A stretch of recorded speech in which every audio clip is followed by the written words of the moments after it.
So when I grew up, I was surrounded with vines. In China, when you say Gombe, so here's how it works usually. Dauzac was the first winery as a classified growth to do estate bottle.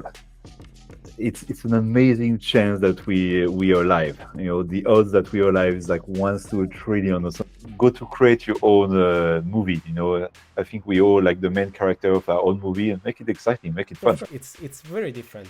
You just take steps, and on the way you find different ways, and you can choose from there. But as you said, you have to just start, take the first step, then think about the next step. But a lot of people get stuck thinking about the end goal.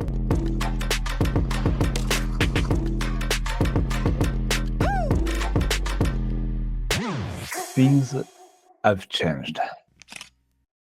Hello everyone, this is the Czapp podcast, and today our guest is Lionel Tonnerieux. He's the sales director at Château Dauzac. He's a renowned figure in the wine industry with more than 20 years of experience in sales. He also has experience in winemaking and wine marketing. Welcome, Lionel. It's nice to meet you. Thank you. Likewise. Very happy to be with you. Thank you. How are you? You've been traveling a lot lately. Yeah, back to France, from a crazy trip in Asia that was very successful. Yeah, 3 weeks is a bit longer than what I usually do as a travel, but that was very exciting. Went to China, to Japan, Hong Kong, Seoul, Taipei, back to China in 3 cities. So it was very, very intense. Wow, that must have been an experience. I've been following your story on Instagram, and I can tell that it was very intense and probably very fruitful. Yeah, exactly. It's super exciting, the wine culture in Asia in general, and in China. I mean, I spent quite a bit of time in. It's interesting, like the perception of China, for example, for a lot of European people, is that only cities like Shanghai, Beijing, maybe Guangzhou in the south drink wine, but I go quite a bit to second or third tier country. China is divided with different tier. So you have the big cities, the 3 big cities as tier 1, and then after you trickle down to secondary city that sometimes have 20 million people. So it's like Chongqing. Exactly. So that's crazy. But some places like Wenzhou have a strong, very strong wine culture, maybe even more than in Shanghai or in Beijing. Wow. And with a lot of Chinese from the city traveling backward and forward, and yeah, so it's very exciting to see the appeal of wine, especially French wine, especially wine from Bordeaux. Also, Burgundy is doing very well right now. But wine from Bordeaux, wine from Margaux is super popular in these places, and Dauzac is doing pretty well. Yeah, I can see that. It's really interesting that in the last few decades this trend started, because I think before that it wasn't really a Bordeaux wine culture present in China, but in the last decade it has been growing very fast. What do you think? What is the reason for this? I think when Chinese people, so the Chinese people who drink wine are usually entrepreneurs, very successful, hardworking, like people I have the strongest respect, and they build empire, they build a network, they've been trading a lot, and again, very successful. And for them, they're not necessarily looking for the small gem from the small producer. Those are more like Shanghai geeks. But these big entrepreneurs, they want to reflect the success with what they drink. So I think one of the first like iconic wine that made it pretty big in Asia or in China was Château Lafite, and again because of the prestige of the winery, and these successful Chinese entrepreneurs were very keen to drink just the best, and for them, Bordeaux, even maybe more than Burgundy at the time. Also, again, Burgundy is catching up very quickly these days. But at the time, Bordeaux is big, big estate with big names, big brands, long heritage, and I think that they wanted the cachet of this prestigious winery, and they also wanted to buy a bit of this European heritage. I Obviously, see. China has an amazing culture, amazing heritage with long, long, long culture. But it's cool in China to know a bit about European culture, and for that, I think the again this prestigious big label, big name from Bordeaux was very appealing to them. Okay, okay, that explains the my second question. I saw a lot of statistics on the Chinese wine imports, and it's pretty interesting, which is not really very often can see this that higher priced wines are imported more than the lower priced. So it's this really explains it that they are looking at these wines as a prestigious and cultural experience. Yeah, and again, except a few places like this city, Wenzhou, 3 hours south of Shanghai by train, Mm. um, there's not very a strong culture of hey, it's 5 p.m. I'm off work, back at home. Let's pop a bottle of wine and let's have some wine. That's Mm. not very the big trend, and the trend is more to gather with some friends who have money, who loves wine, and to again open some nice bottle of wine. And in that case, I think it follow kind of a general trend in the world, meaning drink less but better.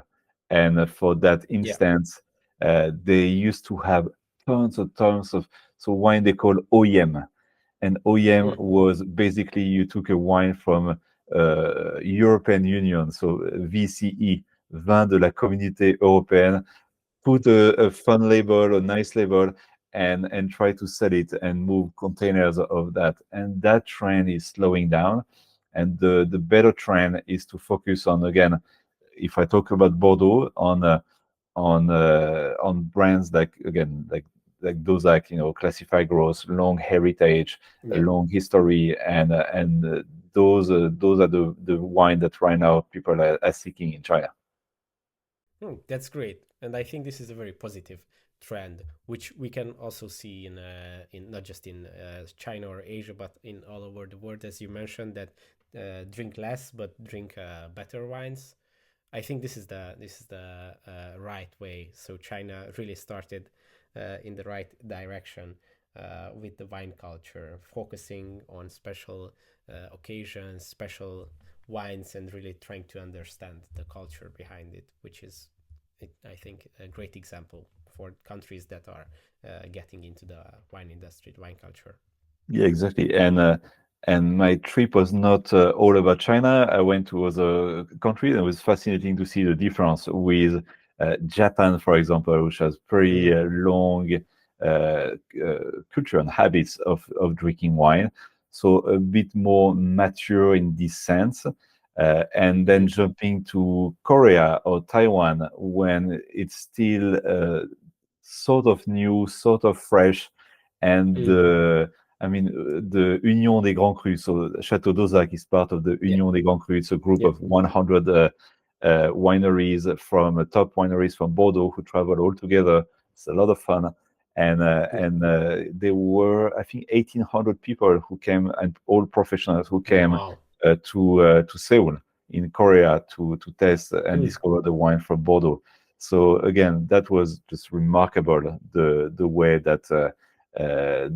that you could see this strong appeal and the excitement in the air was very. A lot of people ask me, "Are you tired with all these trips?" I was like, "Are you kidding? I cannot be tired. Like there's so much excitement. People are so Yeah. enthusiastic and positive and upbeat that there's no way I'm going to be tired." Of course, that's the best feeling when you are presenting wines and people are interested. They are asking questions. It happens to me as well when people are asking questions. Maybe they are beginners and they are asking quite basic questions, and they ask me if am I getting tired or is it a stupid question, and I'm like, no, I really like, and it's really enjoyable when people are interested, and you can present these ideas, and you can see in their eyes that they are understanding, and now they can deepen their knowledge in the wine industry. So I totally get what you're saying.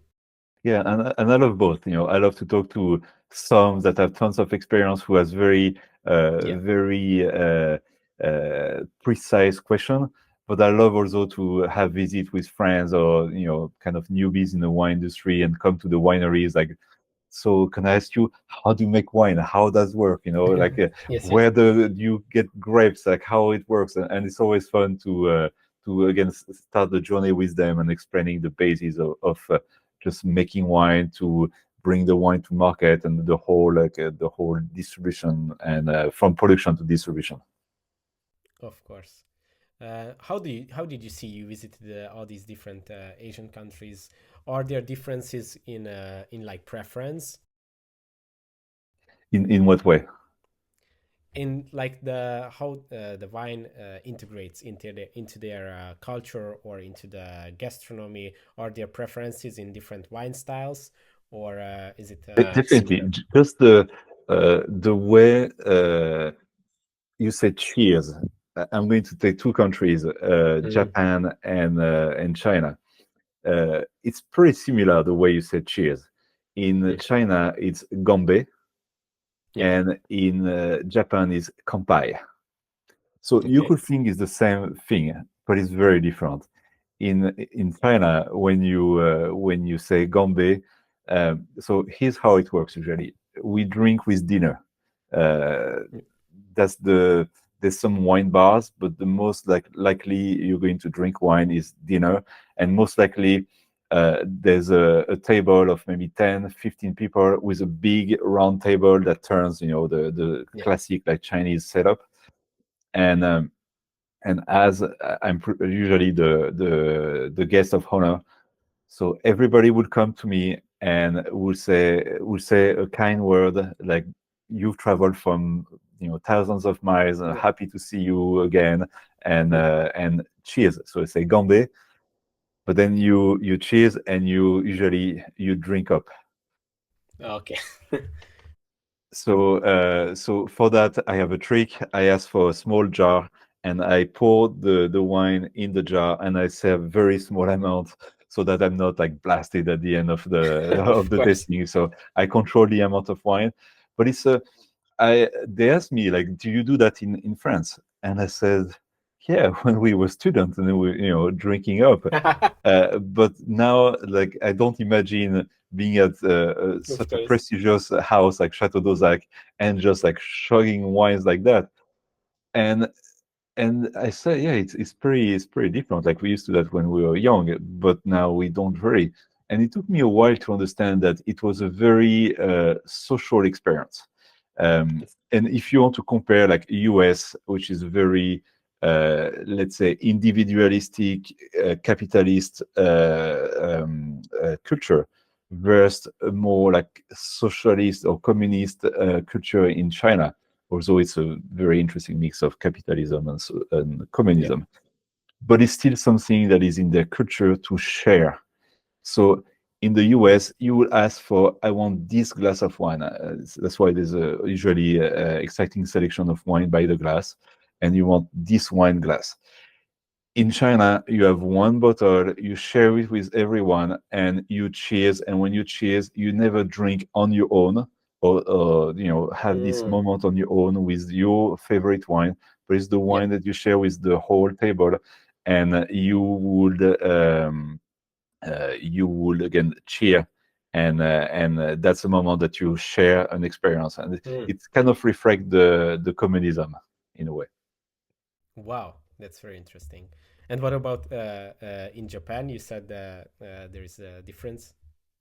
And in Japan, so again, you have the Chinese way, which is more like a common, Yeah. and Japan is a bit closer to America in this way. You say kanpai, and when you say kanpai, you have this moment, you cheers, but again, it's your glass of wine, and you can also drink it on your own. In China, Yeah. when I drink wine, I drink wine with someone. I share a moment with someone. We usually exchange kind words before cheering, Mm. and that's what happened. Uh, in Japan, it's more like the US. I can smell the wine, I can sip on my wine, and it's okay. Again, because Mm. I'm the guest of honor usually in China, and so many people want to have a cheer with me. I cherish this moment, and I don't drink on my own because if not, again, it will be trouble at the end. So I try to be careful and very strategical about it. Must be challenging. Uh, these situations are so fun when some cultural differences appear, and it's very interesting that something in one culture might be rude, which thing in the other culture is the accepted. I had a similar situation. Actually, I was in Bordeaux.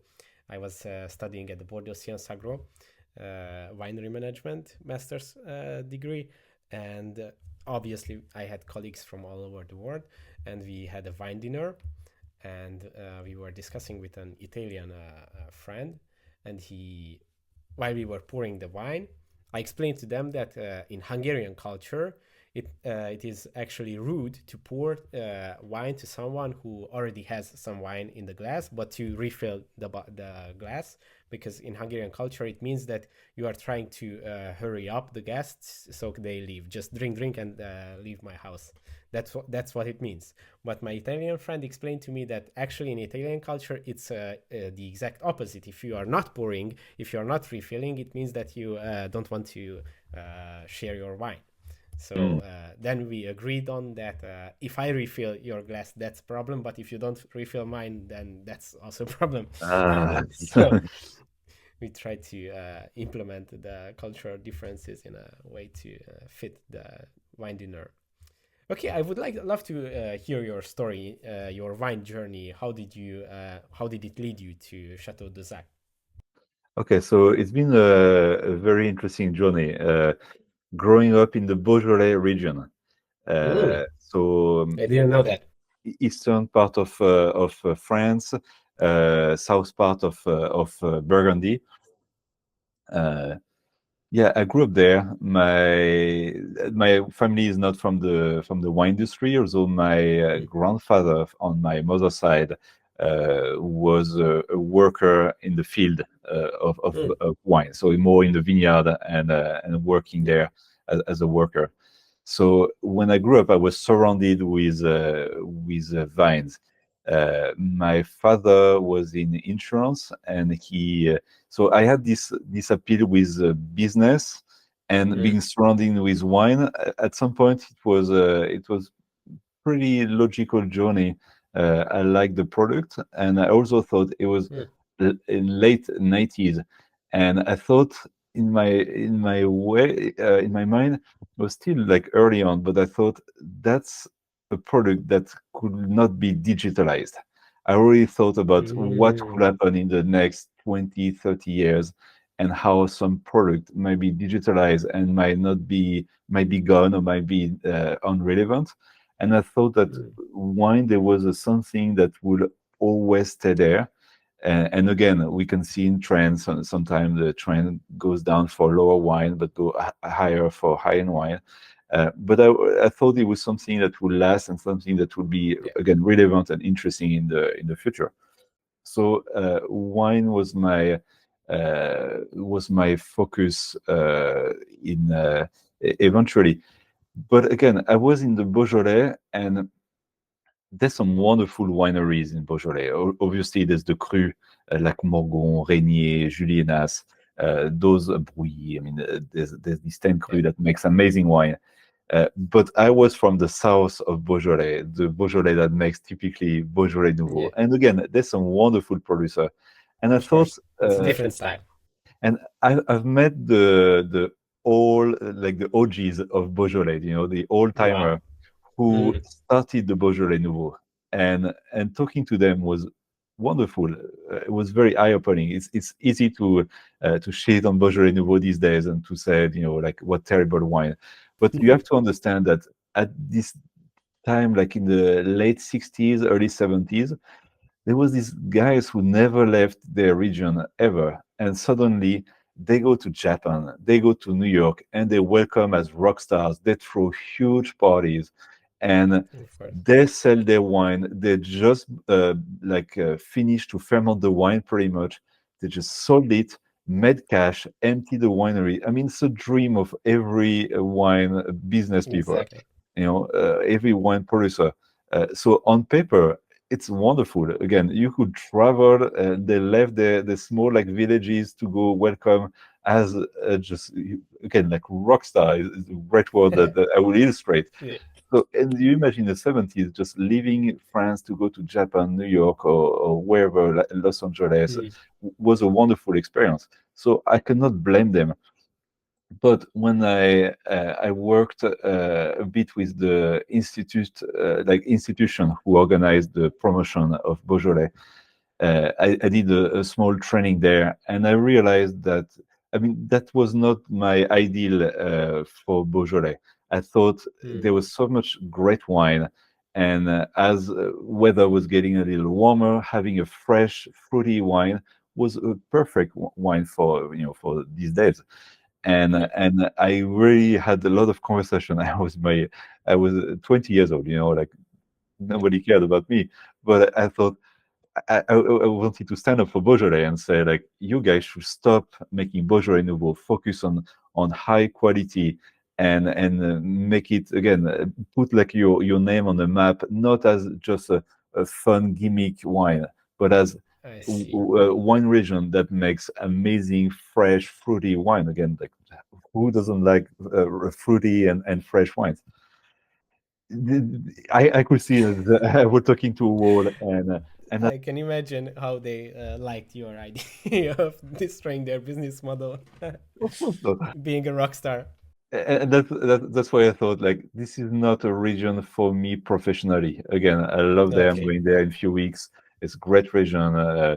Whoever I talk to, even people who work in fancy Champagne, Burgundy, Bordeaux, who's been to Beaujolais, they love it. It's very hilly, very beautiful. People are super friendly, very welcoming.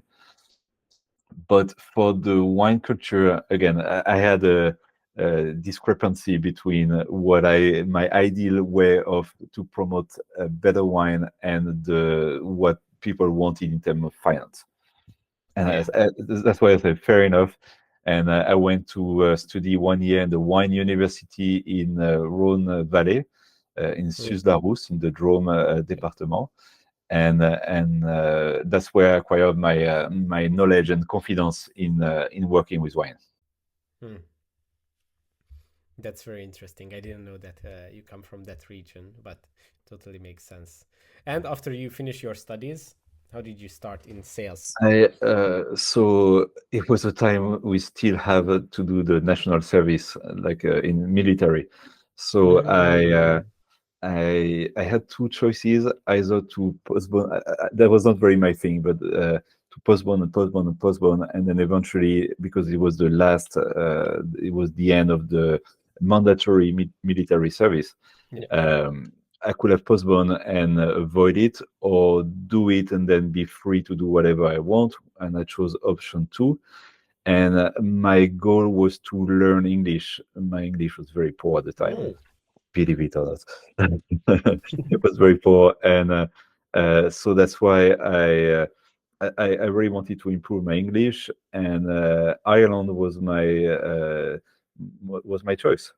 I But I didn't know anyone there, uh, and it's funny how things work. I was literally looking at flights to go to Dublin on my computer, and the same hour when I'm about to press click and to buy a flight ticket to go to Dublin, there's this woman from the village I've never very met. I knew her father and I didn't know her daughter, but her daughter lived in Cork in south of Ireland. And Mm. she come in the house. I never met her, and she said, "Hi, what you doing?" It's like going to Ireland. I say, oh, my daughter lives in Cork. Her husband is very cool. You should like call her and see if there's something you can Wow. do. So Next thing, I'm on the phone with her. We never met. I didn't even know she existed, and she knew my grandfather. I knew her grandfather. Next things, I'm on the flight to Cork, or Cork, as they would say down there, and I'm going there to start living in this beautiful country. Wow, that's very interesting. And my Yeah. goal was to work in a pub or do whatever I could to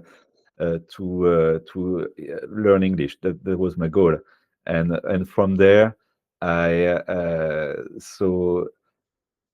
But I was determined. I had my wine degree. Working in a pub would have been great, but I Yeah. wanted to work with wine.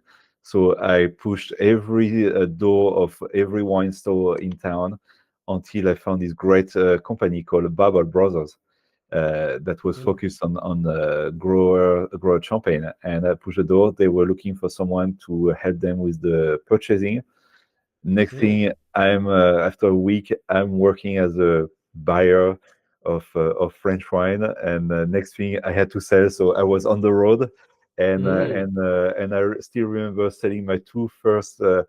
I've sold millions and millions worth of wine, but I still remember this first sale when in That's Ireland very when I was determined to succeed, and I thought to myself, I will not leave this account without selling my two first cases, and I did, and that was the beginning of the great journey in distribution. wow. That is very motivational. And after that, After that, How did your I spent almost 3 years in Ireland working for this company. The okay? company again, the company almost went bankrupt, focusing a lot of growth champagne. It was at the millennial time, so and I joined the company just like in March 2000. So at the millennium, they did a killing, but at the end, nobody wanted champagne in March 2000. they So had their fair share. yeah, exactly. I joined the company, and the company almost went bankrupt. I remember my boss Billy came to me. He's like, "I think we're going to close this company. It's not working." Mm. And for me, as a that's why I have the strongest respect for all migrant people who come to work because they work very hard. And I was determined not to come back to France with a failure and having not succeed in this company. And I told Billy, I said, absolutely no effing way. We're going to work ass off, and we're going to turn it around. And we did. I worked very, Wow. very hard. We had a store in the English markets, more like gourmet store. Um, we did a killing there. We hired the right people. I worked my butt off to sell wine in. I had the house champagne in the Clarence Hotel, the hotel of Okay. Bono for you two, for Hmm. example. We had the Yeah. champagne of Who Wants to Be a Millionaire, the local show, and we imported the right Hmm. wine, like Massamiel or some very high quality wine from Provence, and sorry, from the south of France. And we started growing, and the company is still alive then. So I'm very proud to have Wow, Wow, you you saved saved them. them. pushed push the company to succeed, and super proud that Billy and his colleagues are still running a great company there. Wow, that is very cool. You saved them. And After, It was not only me, but there was of course, of course. definitely. I think he wanted or needed someone highly motivated. It was not only me, of course, but yeah, there was a. I had a strong determination to succeed. yeah, they needed that spirit, the young, determined spirit. And after Ireland, how did you arrive to Bordeaux? Ireland. So early 2000s, there were amazing wine from Argentina. I remember Mm. it was still pretty new. I remember drinking some stuff that was very exciting at the time, even like sparkling British sparkling wine. That was super exciting. Hmm. And now I know it's more and more trendy, and in Yeah. UK they do more and more. But early 2000 it was still new, and I remember drinking some exciting Australian wine, which as a Frenchman usually drink French wine. If you go to the store now, it's changing little by little, but if you go to Bordeaux, you will find Bordeaux wine, maybe Yeah, wine from Loire, Burgundy, Champagne, maybe one Spanish wine, one American wine, and I don't think much Romanian wine. exactly. And uh, so for me, it was very exciting to be able to broaden my perspective on wine and be able to try different wine from all around the world. But Argentina, I thought, wow, Malbec from Argentina, but also some Cabernet Franc from there were just Yeah. amazing, amazing, and great value. And I thought, I'm going to go there. It seems like a Wow. great place to work. Ireland was wonderful. Again, great crack, as they say. Great people, amazing culture. It was middle of Celtic Tiger, so there were money. People were happy. Business was doing great, and I did well with the rain. But at some point, I thought if I stay a bit too long, I might find a great Irish girl, and being stuck on this island was a bit. I don't know. I was still young and still want to do a lot of things. So although my boss Billy at the time wanted me to be a co-director again, being in my early 20s would have been a wonderful Yeah. experience. But I thought, let's go to Spain. And my friend Inigo, who was a Basque friend, I called him up and said, I don't speak any word of Spanish. I don't want to cross the ocean without knowing any of the language. He said, there's a great school in San Sebastian in Donostia, so you should check it out. Send me a leaflet, I remember, and I called them, I applied, and I got accepted. So next thing, I'm in north of Spain, in the Basque Country. Yeah. Beautiful, beautiful city of San Sebastian, one of the gourmet capital of Spain, Yeah. and I'm studying Spanish there. So that was my way to go to South America. Wow, you were always hunting for challenges. I guess I so. think this is a great advice or perspective for our viewers, especially for young viewers. That even though in both of these cases you had like zero advantages. The first, when you went to Ireland, you didn't speak English, but you wanted to learn. You went there, you succeeded. Now you are looking for another challenge. You don't even speak Spanish, and you still go for it. I think this is the way that we should think. This is the like not just for success but for fulfillment. If you look for those things that interest you, you have zero chance, but if you go for it, it always pays off. Yeah, and I think that's an advice I usually give to. I love to give advice to the young generation, and it's an amazing chance that we are alive. The odds that we are alive is like 1 to 1 trillion or something crazy. So Yeah, we are alive. The world is a beautiful place. I've traveled in so many countries. I mean, so many people from any nationality. This planet is just a gift, without being exactly. corny or cheesy, but it's a wonderful opportunity that we have to be alive, and instead of thinking that, oh, I'm just like everyone else, what is my, again, as you said, my cutting advantage, uh, just go do something different, go somewhere where you're not expecting. Again, I could have tried to go to London. Maybe I would have been like a dime in a dozen, and nobody would have cared for me. I chose Ireland. It was great experience. Yeah, And I think that move yourself, go to find your uh, go to create your own movie. I think we all like the main character of our own movie, and make it exciting, make it of fun. course. Of course, I think the problem that not the problem, the mistake that the young people make when thinking about their career or life choices, and when they look at people that they look up to, they think that those people uh, arrive to those stages of their lives planned. In their young lives they decided, Lionel, I'm going to be the sales director of Château Dauzac, and you just made it. But it's very different. You just take steps, and on the way you find different ways, and you can choose from there. But as you said, you have to just start, take the first step, then think about the next step. But a lot of people get stuck thinking about the end goal. Okay, what I want to do in 20 years. And they try to plan for that, but it's impossible.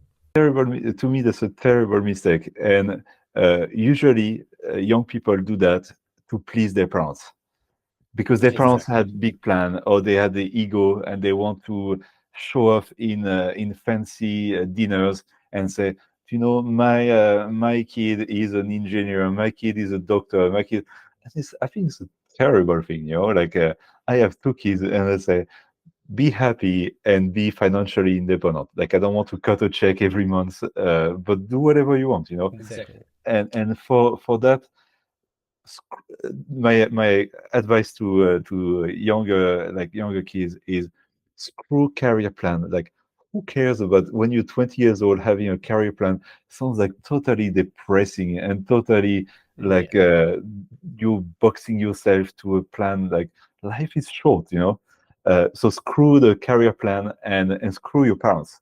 Uh, I'm telling that because make your choice for yourself, not for your parents. Your parents will be dead one day, and I never wanted to be like, you know, my parents wanted to do something, and I didn't really want to do that. I did things for myself, and I think if your parents are not Exactly. ready for that, screw them, you know, and do what you want. Because again, one day you'll be on the bed, and it will be your last breath, and hopefully you won't have too much regrets, and you will be proud and happy of what you've done. But you won't be regretting that you haven't done, you should have done, you could have done. No, do things. Exactly. Now, I think here is an interesting point that you mentioned uh, on parenting. You said that you have two kids. Actually, I'm getting ready. I'm going to be a father as well next summer. So Congratulations. thank you, and I would like to ask your advice here because I totally agree that we shouldn't push our kids into like predetermined careers. Let them find their ways in life. But how should we balance this with still helping them or pushing them to maximize their efforts, to be hardworking, to not tell them what to be, not tell them to be a doctor or an engineer, but to help them realize that they should try and do their best. Mhm. I'm usually very careful about giving advice to young parents uh, because I think how can I say it, you have to build your own rules and you have your own character, you and your Of partner, course. and I think that's something that you should decide your own rules. So again, Mm, for me to I'm not going to tell you what to do, but I can give you ideas of things that work okay. for me. Um, I think it's a mistake to try to build a mini me with your kids. Yeah. I think what you realize, what you think. I think most of parents think that they're going to be just like you, just smaller, and eventually getting bigger. Uh, but you then realize, especially if you have two kids, because you can see the difference, two or more, you can see the difference of personality, and it's very humbling. But I think you're a guide to your kids. Mm, You're there to guide them, and if you can give them love and self-confidence and focus on that, they will be successful. They usually be happy. mm, Um, that's about it. The rest is again guiding them to their life and helping them to be independent, not trying to help them too much, trying to let them yeah. figure out, let them like that's with my younger kid. That's what I repeat over and over these days. Like fail, fail, fail, fail. Don't be scared to fail. You know, I Of remind course. them that when they were babies, I think you fall on your bum about 3,000 times, 5,000 times, and then you stand up again. But and if you were scared to fall on your bum, you would have never been able to walk. So I beg them to fail because if they fail, it means they tried, and if they try, hopefully they learn. and then they get they have this mentality, and they can become more and more independent. Uh, Exactly. so again, do whatever you want, like be you as a father, but I'm more than a guide than I'm not their friend, that's for sure. I don't want to be their friend. I'm very friendly to them. I play cards with them. We Yeah. have fun with them. Bring them to sport, but I'm not their friend. They have plenty of friends. I'm not trying to be to earn their friendship. That I very don't care. But Yeah. again, I'm just trying to guide them to eventually like teenagehood and adulthood, and for them to be them. I don't want them to be have a certain sort of success, certain sort of pre-ID that will make me feel good. For me, like if they themselves, they found themselves, they found uh, a career, or they build their own company, and they're happy, that's awesome. Totally. I totally agree with you. I think this is the in parenting, as you mentioned at the beginning, you are right. There, it's very hard to give advice, and there are no objective rules here. But I think on one side that we can talk about is that those rules that you shouldn't be doing. I think that's a lot easier to think about, and this is a very good point that you said, that do not overprotect them, and let them try things and let them fail. I saw a lot of experiences. My wife is a teacher, and we talk about this a lot, that there are some kids that are so overprotected that the poor kids can't really do anything. Everything is done for them by the parents, and they are you can see that they are just failing in society. They cannot do things for themselves. So I think this is the biggest mistake, to not let your kids fail and experiment. Life is fun, but life is tough. So you have to be tough to Exactly. face this world. In the US, there used to be helicopter parents.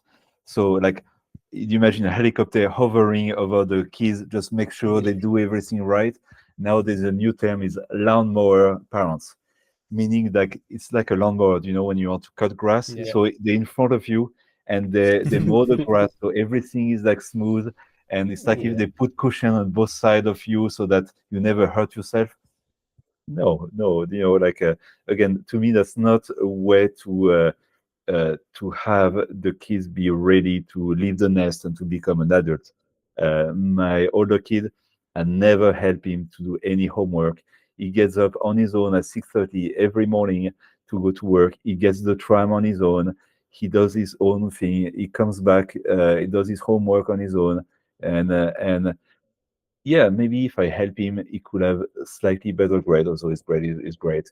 Uh, but I'd rather him to not to be again. I'm not looking for perfection, and I think that's another thing. Like, uh, Yeah.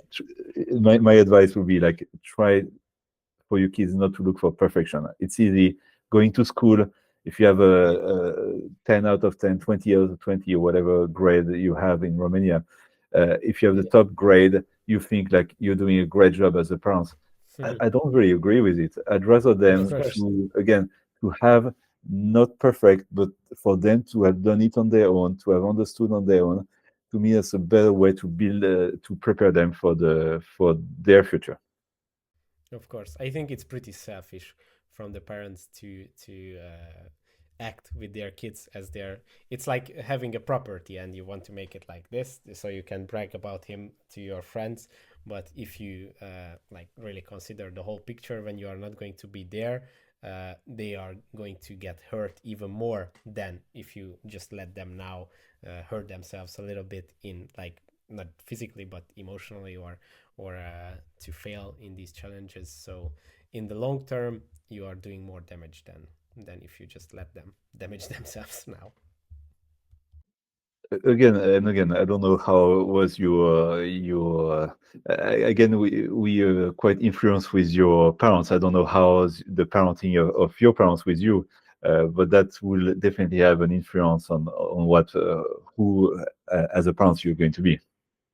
Of course, of course. I had the same, so I think we are on the same page here. They are still really supportive, but letting me be independent and go my own way, not pushing me too much, not supporting.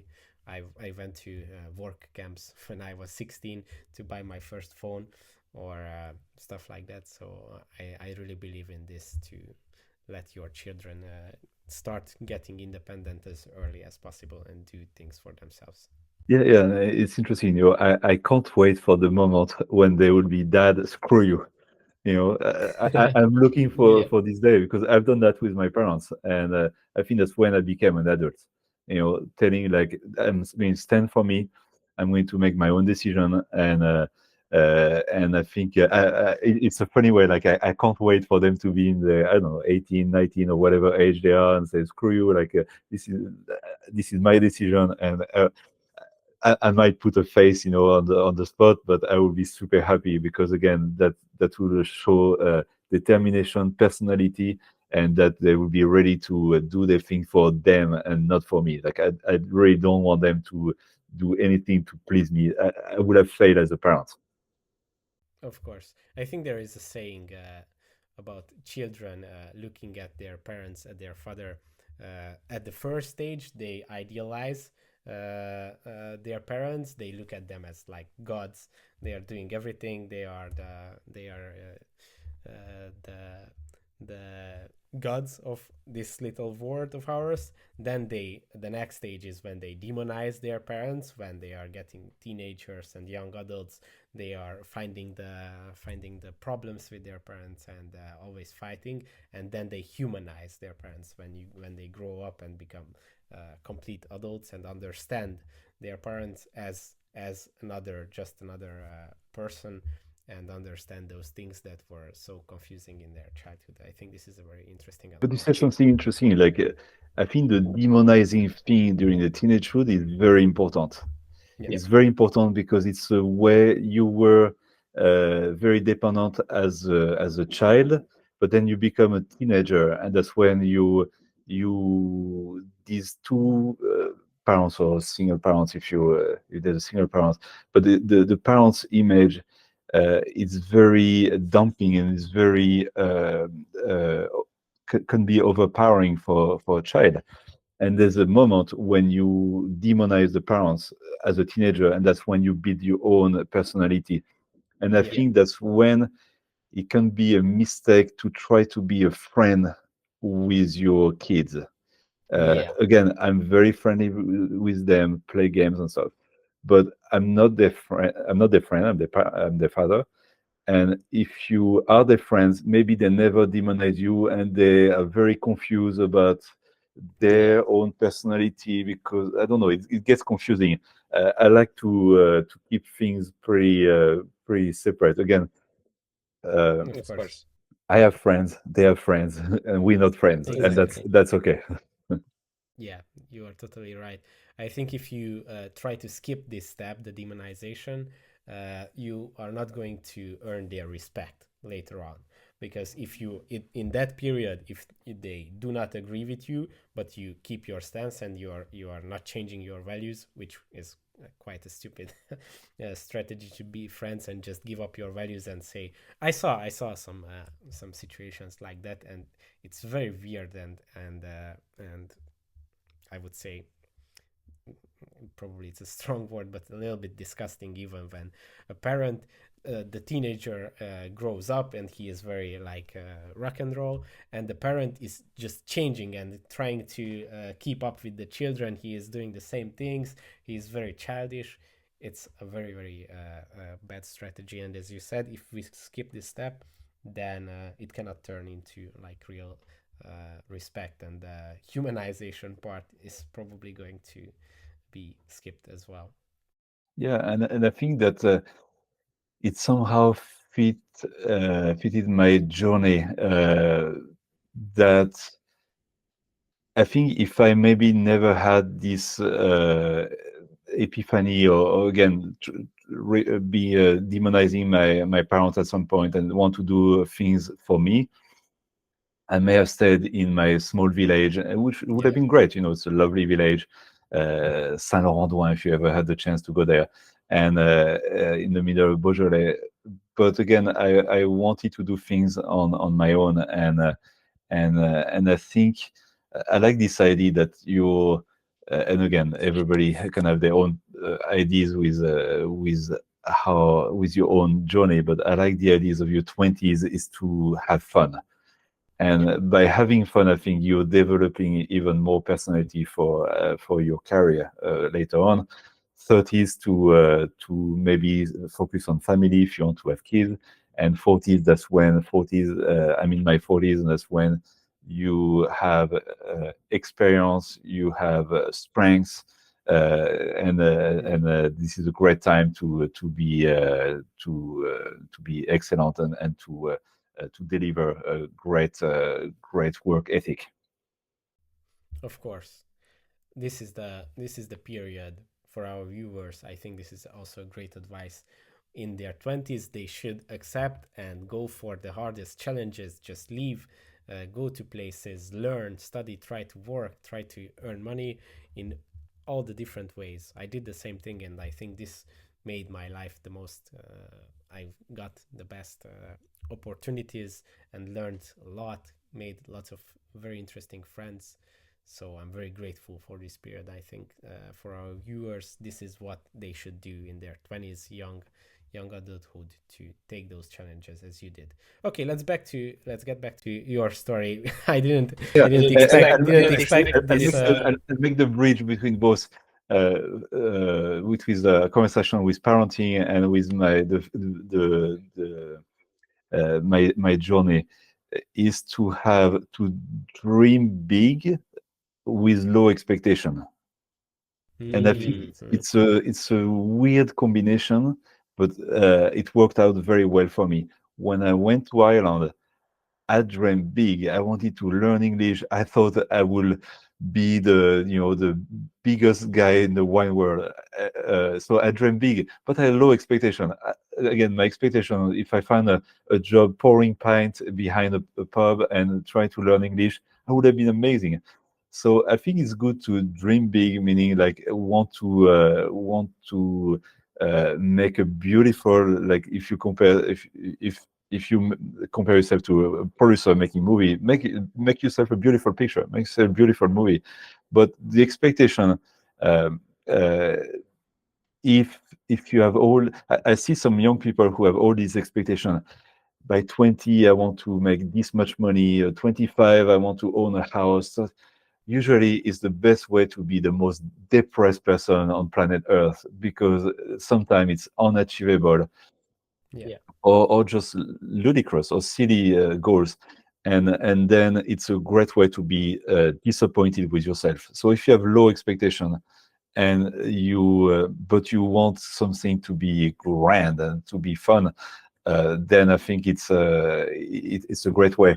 And yeah, so again, my advice for you as a future parents is like, don't construct this expectation by 20 you should do that, by 25, by 30 or 35, Yeah. because your kids will be so depressed if they don't hit these numbers, these figures. Of course. Jordan Peterson has a similar saying, which I think fits this idea.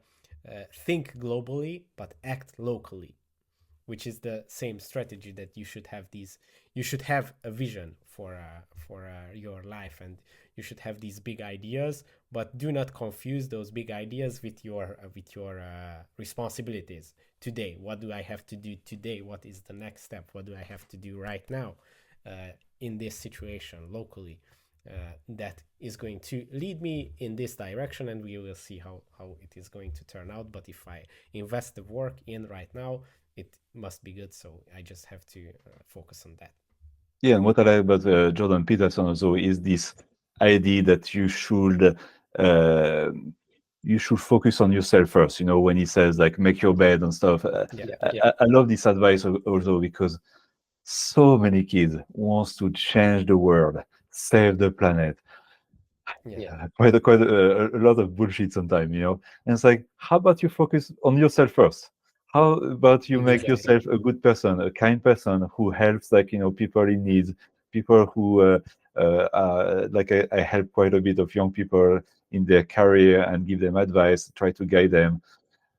How about you focus on you being a nice person, and then later on, if you have time and money, Yeah. resource, whatever, focus on saving saving the world. Sure.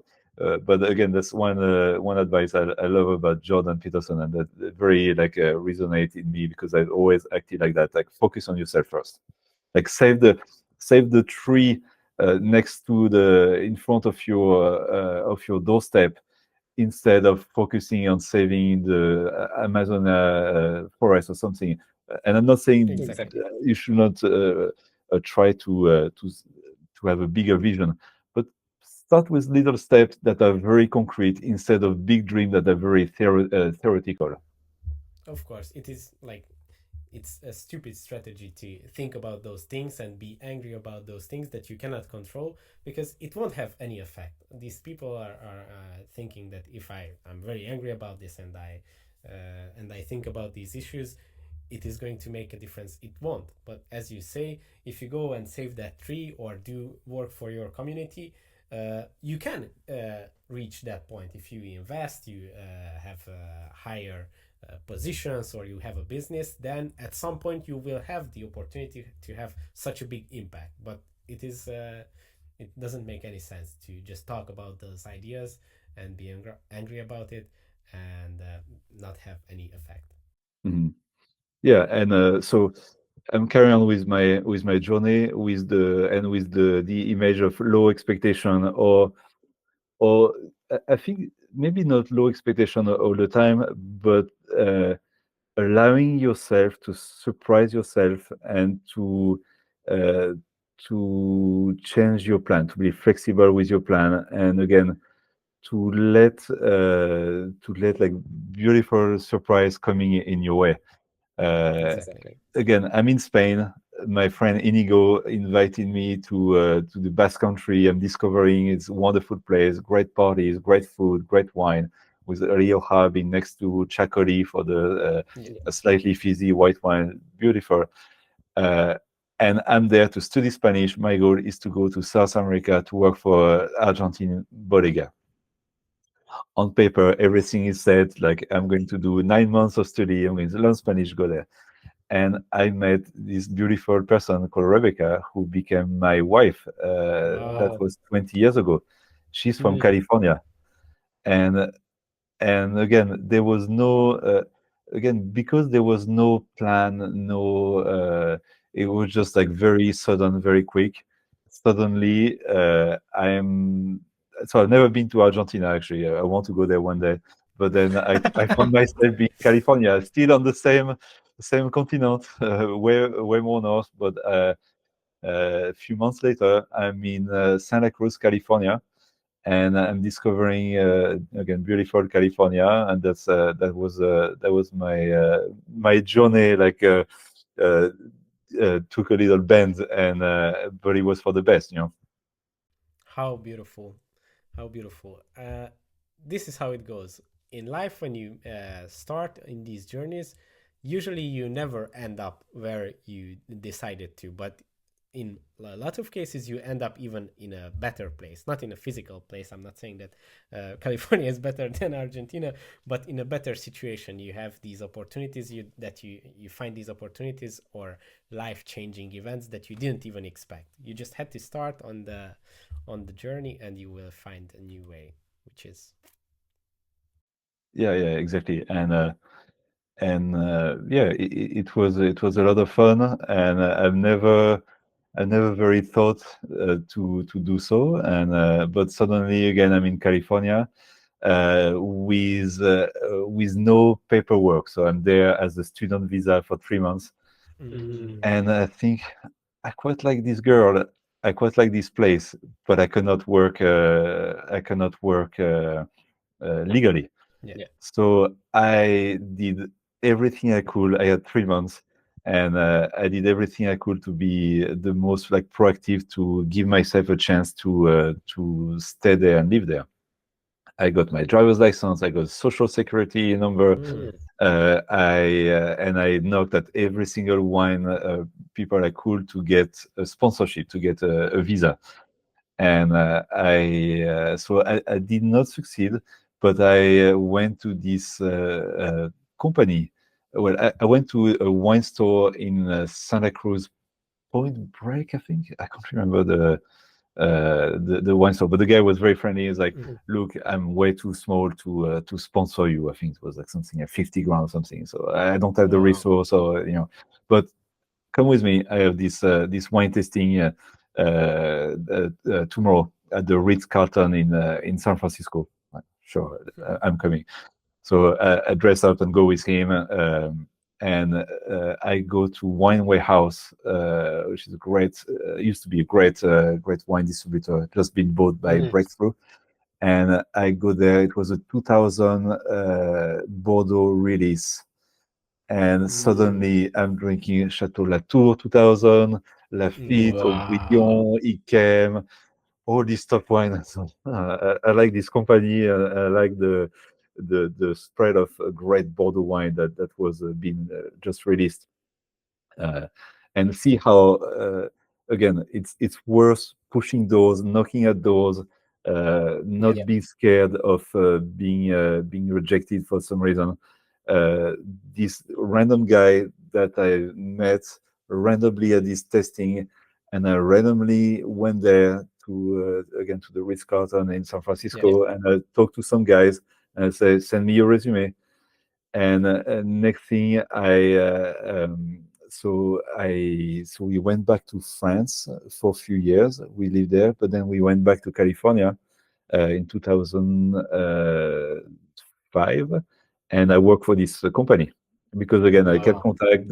We met and we hit it up, and I worked for them for 3 years. Wow.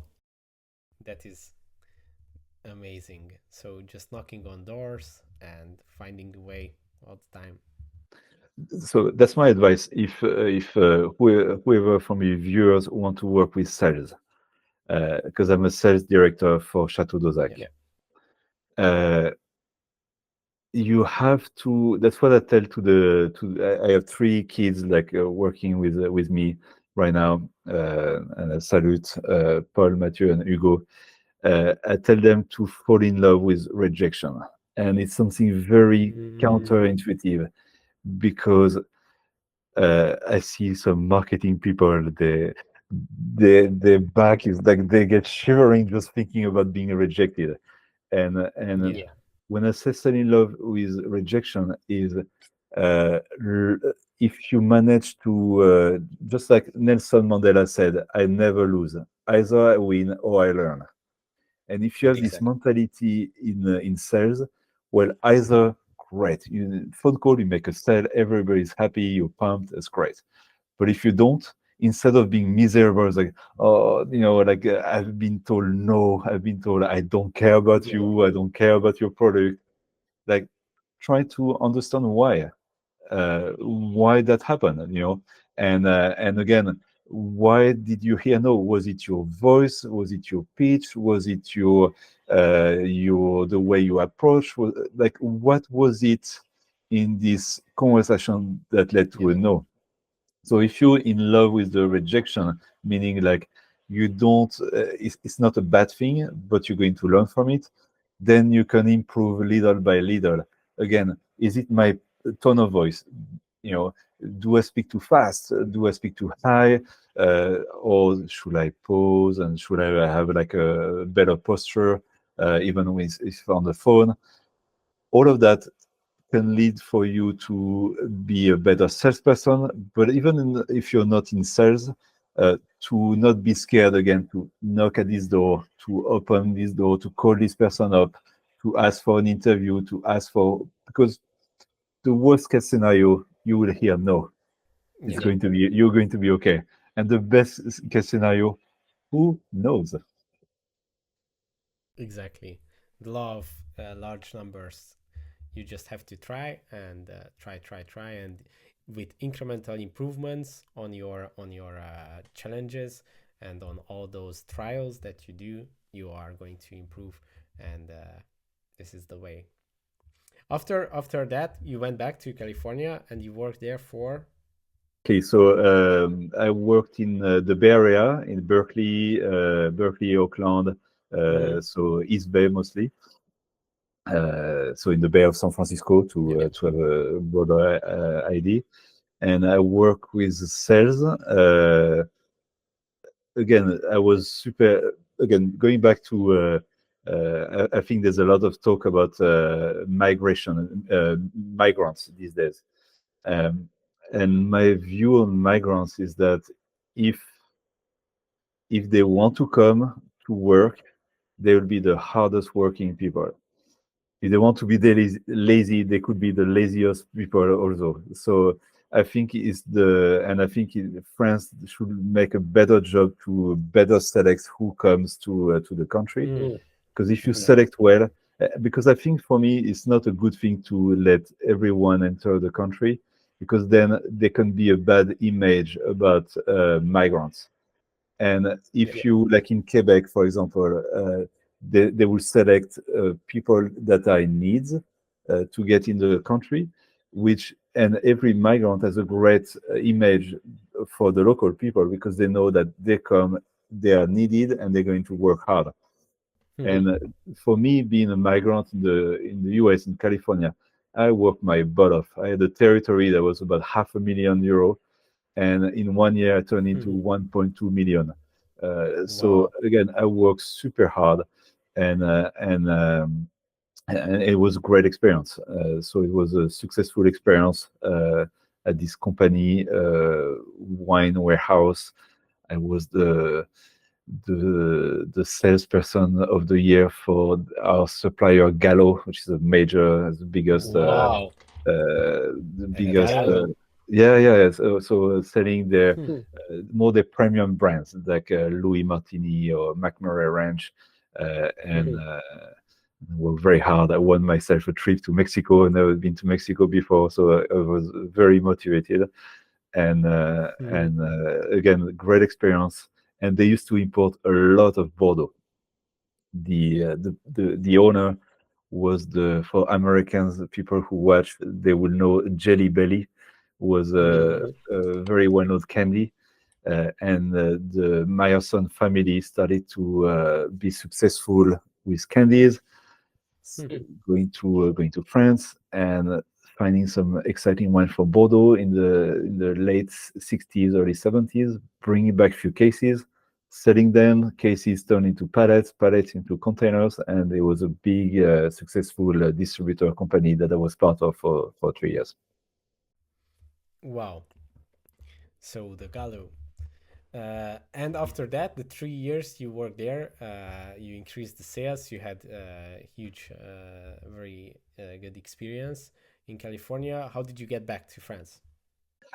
Time to start a family, and we both thought that France was maybe a better place to raise a family. Although I love California, and California is just a epic like spot on the world. But we thought it would be a better way to France would be a better way to start a family. So we went back to France, and we did two beautiful boys now, and yeah, and professionally, I started to work for a small winery in on the right bank, and then after I moved to Roland de Bie and Château Dauzac, so north of the Medoc, so left bank. If you look at Bordeaux, left bank, north of the Medoc on the estuary, and I worked there for 10 years. 10 years. Wow. And I've learned my craft there. Again, selling. Now I work for Château Dauzac from Margaux, very prestigious, big name, great label. And I'm not going to say it's always easy, but working for this winery that make great wine, but Medoc, it's not Au Medoc, it's not Margaux, and again, there's some amazing wineries from up there. But I had to work very hard to build my network, which was very new. And again, a lot of phone call, high, Exactly. a lot of rejections, but a lot of new clients, new sales. And so I've learned a lot with Jean Guillon and Daniel Marteau and all the team from up there. I've learned a lot, and I developed again because there was a lot of adversity. We were pretty high-end Médoc wine, Cru Bourgeois, so we had to work very hard, and found great clients. I'm sure it's pretty different working comparing these two wineries, these two chateaus. What would you say? What are the challenges, the different challenges that you had there, and now that you find at Château Dauzac? I think the challenges for so I'll tell you two challenges. The challenges to work for a Médoc winery is this glass ceiling that exists in Bordeaux. Uh, if you're a right bank AOC Bordeaux, very few wineries have managed to sell their wine for, let's say, about 20 euro. I'm not talking about Saint-Émilion and Pomerol or the satellite of Saint-Émilion, but a regular Bordeaux that can be very tough. Regnac has succeeded, but very few have. And usually there's this glass ceiling. And I could see also glass ceiling for scores, which was can be very important, especially for the US. So you realize that a great wine from Médoc is about topped at 90, 91. You'll rarely have 92, 93 points, which is a gateway to selling more or to justify a higher price. So yeah, there was this glass ceiling, and the glass ceiling of being a Médoc AOC versus against O Médoc, a most prestigious appellation. So there's kind of this preconceived idea of that should be for this appellation, you should have these price points, and we were pushing to be a little higher. So that's why it was challenging. But again, we managed to sell a lot of wine, and that was fun. And what about Dauzac? What do you see now that this is a lot more prestigious? And I'm sure that the tradition behind the chateau and everything, do you feel this pressure? Of course, it's a pressure to. I'm very proud of the heritage that is before what the new ownership is doing.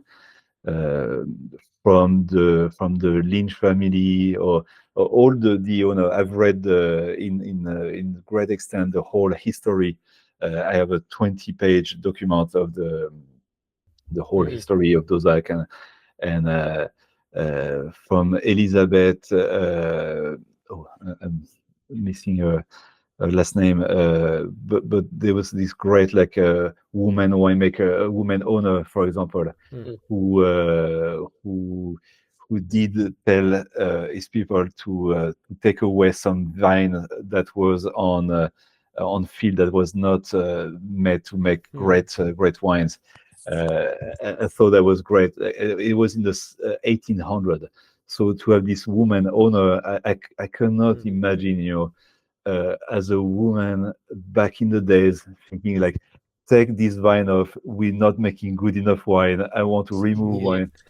Wow, to me, it's just unbelievable. And the Lynch family with Jean-Baptiste Lynch, for same family that Lynch Badge, Lynch Moussas, who's been the owner of Dauzac for 95 years. They focused on the quality wine.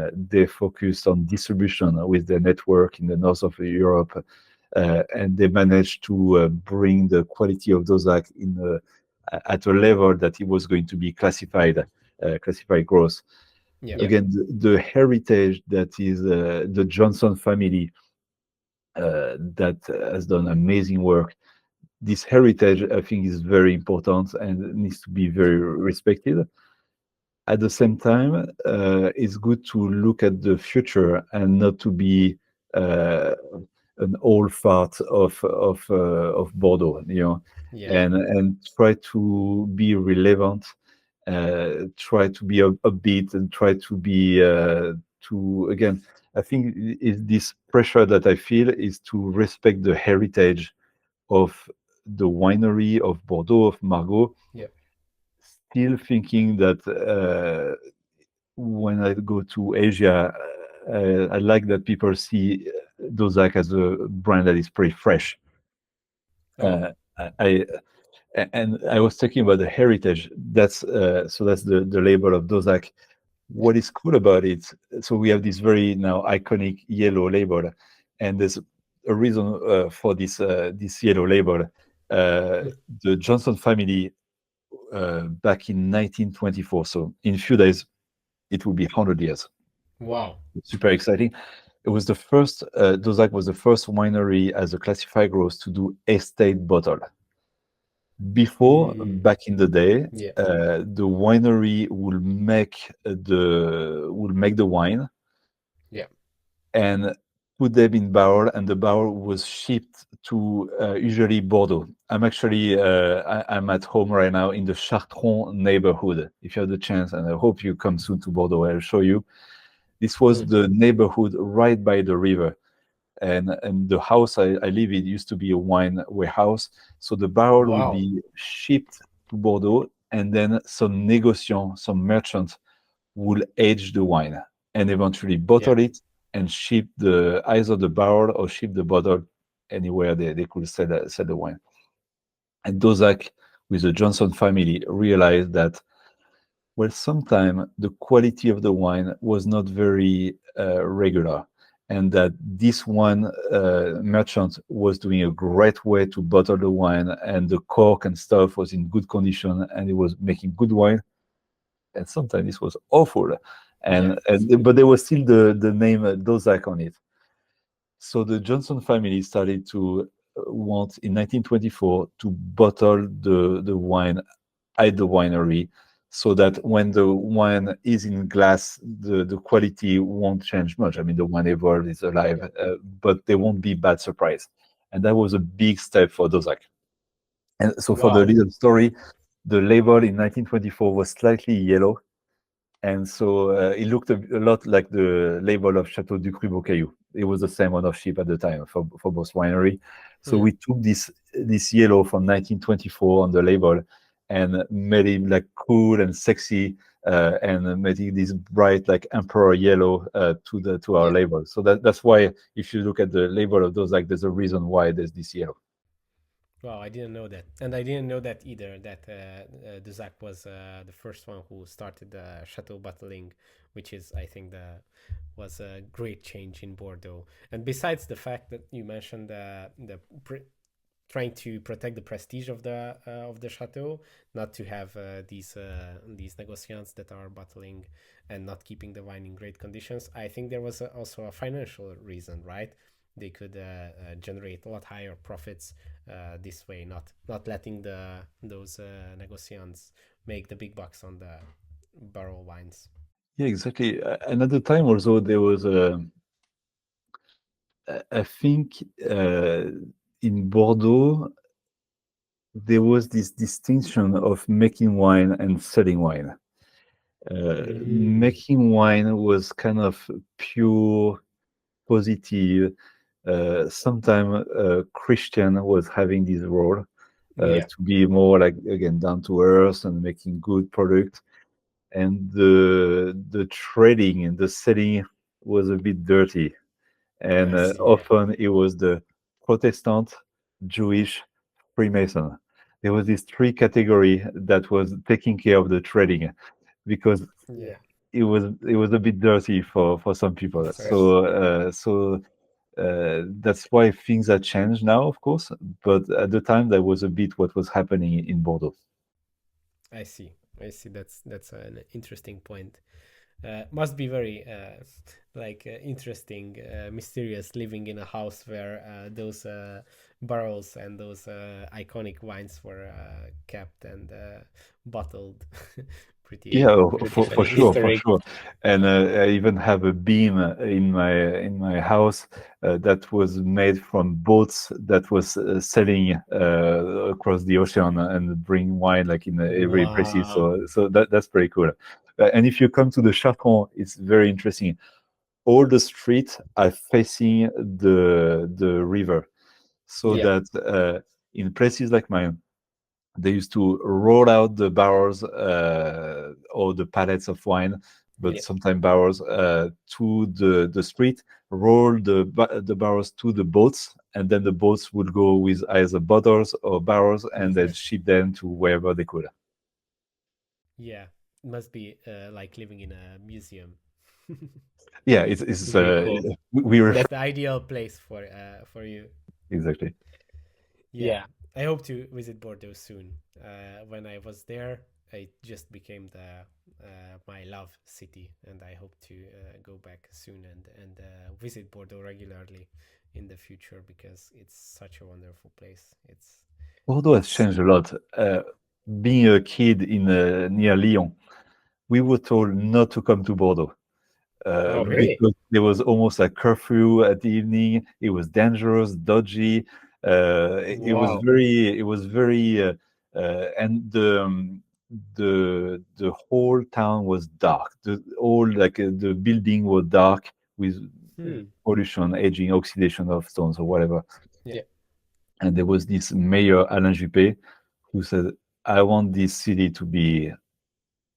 He called it like a sleeping beauty and Hmm. which is funny because this what how we describe Château Dauzac a bit. So that's a bit of bridge Hmm. with both. But he started to give tax incentive to owners so that they will clean their wall.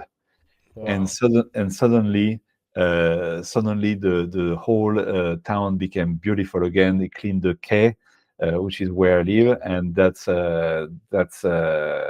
uh, that again that changed quite a bit the city, and it came from about 30 years ago being a little sketchy city, a little rough city, to now like one of the wonder of the world kind of, like the LA Times a few years Exactly. ago said it was the number one destination to go.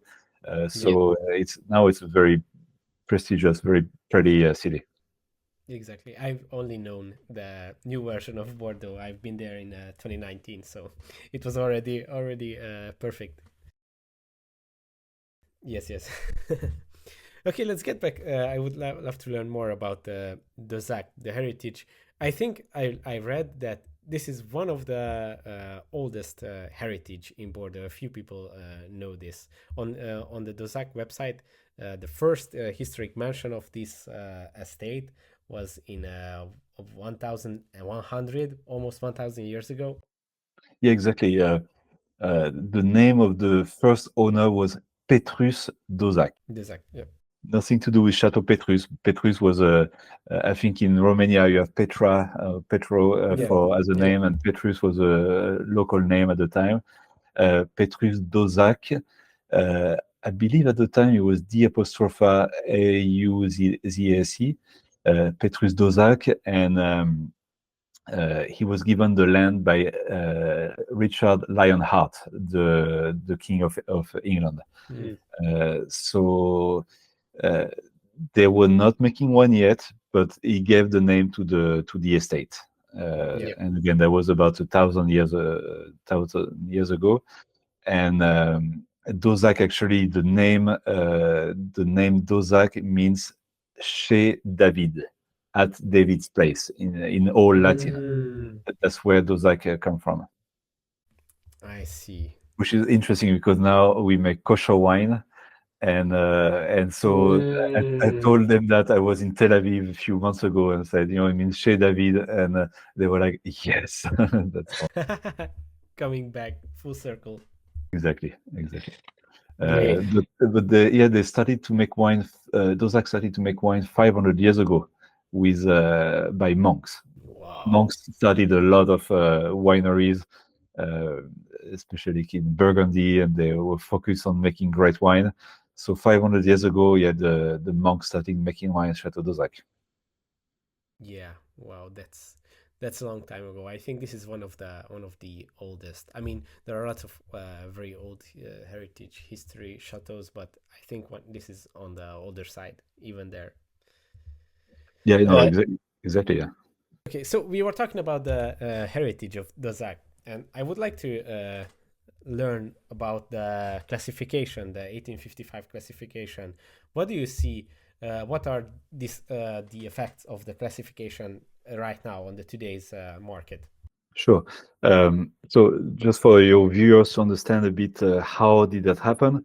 There was the Universal Fair, that's the right term, in Paris, and Napoleon III wanted to showcase the best of culinary from France, and focusing on wine, he ordered some a rating, a sort of classification to the local broker called courtier, to give an idea of who was the best wine at the time in Bordeaux.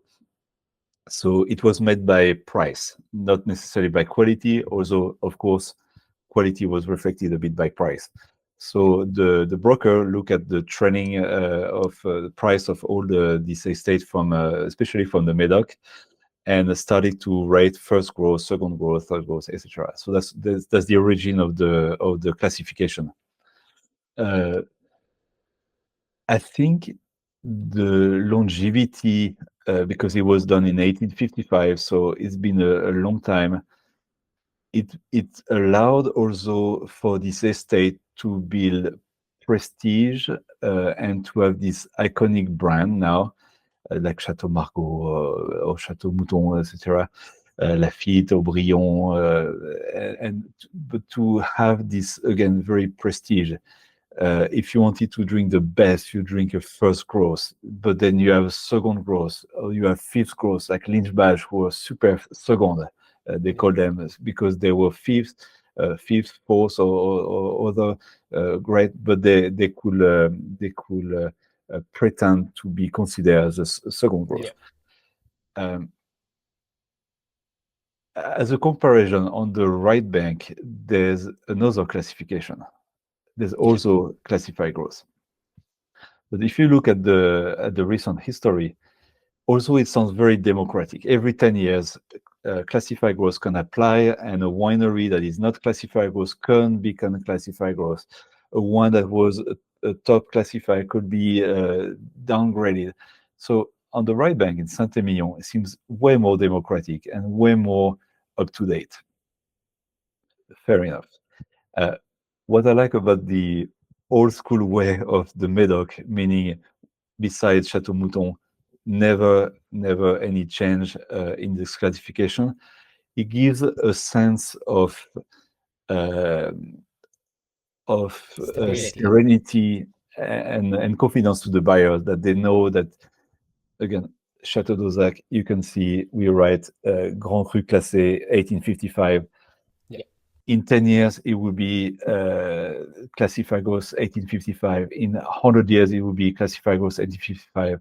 And I think that gives a strength to brands like Dauzac to be able to build a better heritage and to build a better culture around the house. And that gives us a certain prestige that I think in Saint-Emilion, I mean, we saw some even top estates like also in the Cheval Blanc moving away from the classification because they thought they didn't need it, or they didn't agree with the whole classification. So to talk about the 1855 classification that again hasn't very changed, I think it's a great way to show to easily showcase the prestige of Bordeaux. It's easy. It's a classified growth from 1855. That's that. And so we're part of this group of great wineries, and that could capitalize on this classification, do the right investment, and to bring even better winemaking, better equipment, so that to make even better wine. So I think it was a great virtuous way to help these wineries to get to make even better wine and have even better distribution.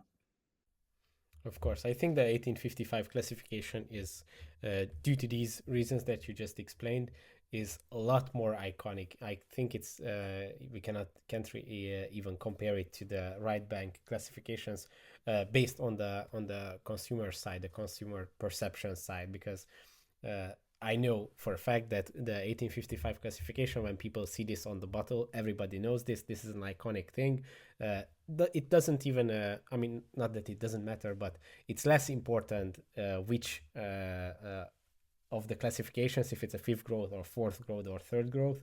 But if it's inside the classification, it means a lot for the consumers. But on the other hand, the right bank classifications are not so iconic due to these changes and this a little bit instability, which is, as you just said, a lot more democratic, but it doesn't have that prestige. How do you see that this in the last years? A lot of people are criticizing. I mean, probably even before that, people were criticizing this classification, but lots of people are saying that it shouldn't or it doesn't matter that much nowadays. How do you see this? How does it affect the consumers today? Is it the same effect or is it getting a little bit decreased? I think it's a very interesting question.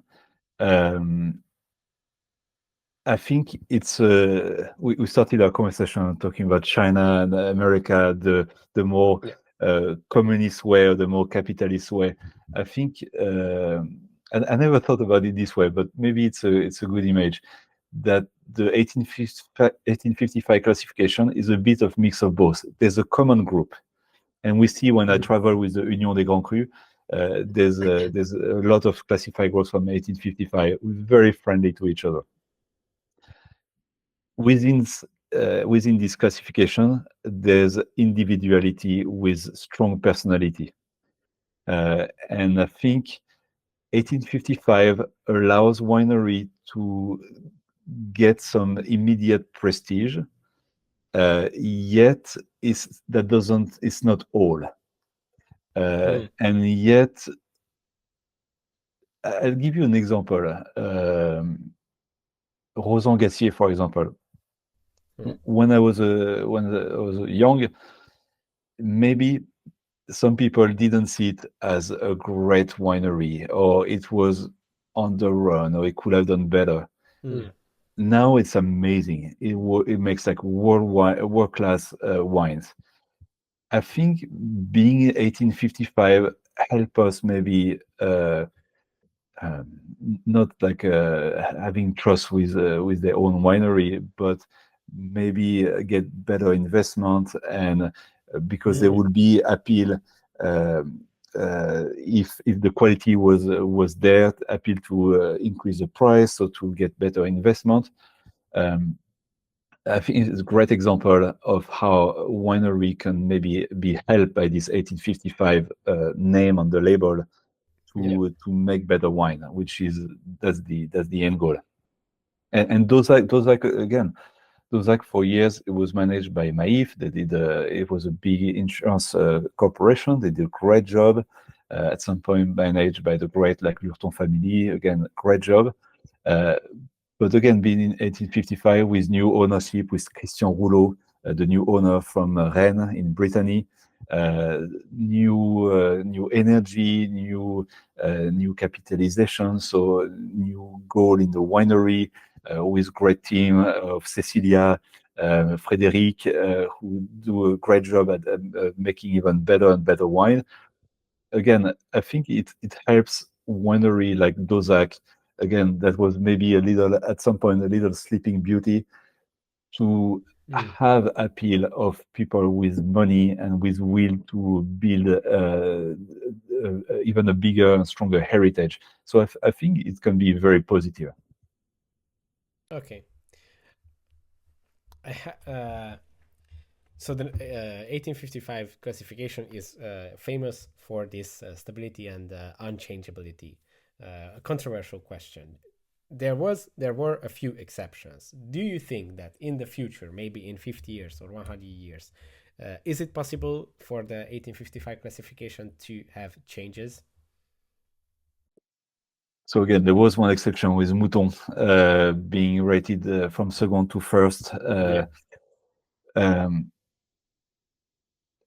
I don't think so. And again, I used to work for a winery who make wine like Château Dauzac, the top wine of Roland de Bie, who could have been a contender. The quality of the wine is outstanding, was and still is, and sometimes compared to other classified growers, yeah, it could have a chance.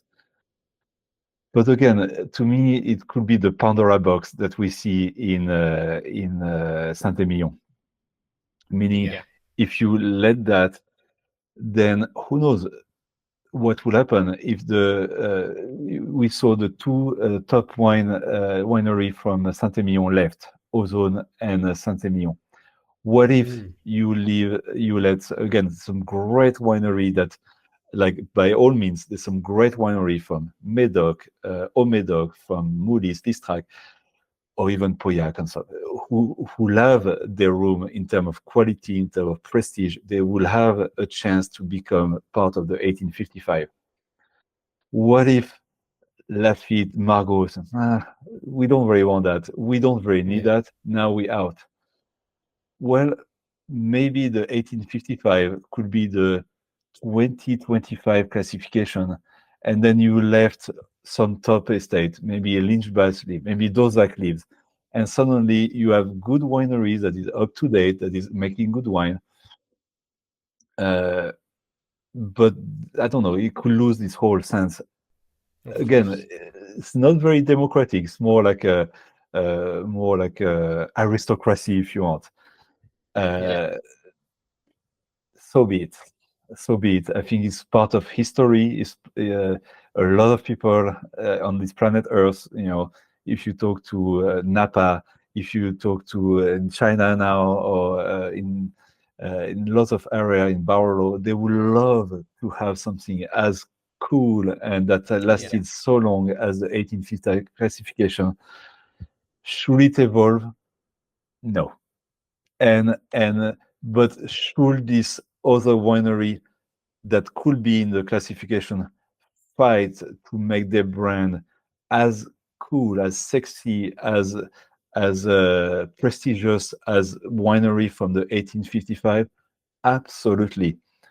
Exactly. Should winery like Dauzac always try to be relevant and not to rest on their laurel thinking we're 1855, everything is okay? Absolutely. Because some of the wineries, yeah, they could make better wine. Of course, I'm not going to name any names, but some of the winery from 1855 could do better. Now, is 1855, like we do on the label, is it a guarantee that everything is going to be great forever? And you can spend your time going hunting and fishing or sailing, and everything is going to be okay? No. So we need to again invest money in the facility. We need to make sure we hire the best person. We need to show we have the best communication. Because it's not a given. It's not because you have 1855 that life is amazing and you can jack up the price, everybody's going to buy your wine anyway. That's not the case. There's still high competition. And that's why it's 1855 helps, but that's not like this magic one that you can do anything you want. You can make bad wines, bad decision, bad marketing, and still everything going to be okay. Absolutely not. You need to still fight for it to make again better wine, better communication, better distribution. Totally agree. I'm with you on this one. I also believe in this classification, and I support it to keep it this way. I just wanted to challenge this idea for our viewers who might be critical, but you defended this.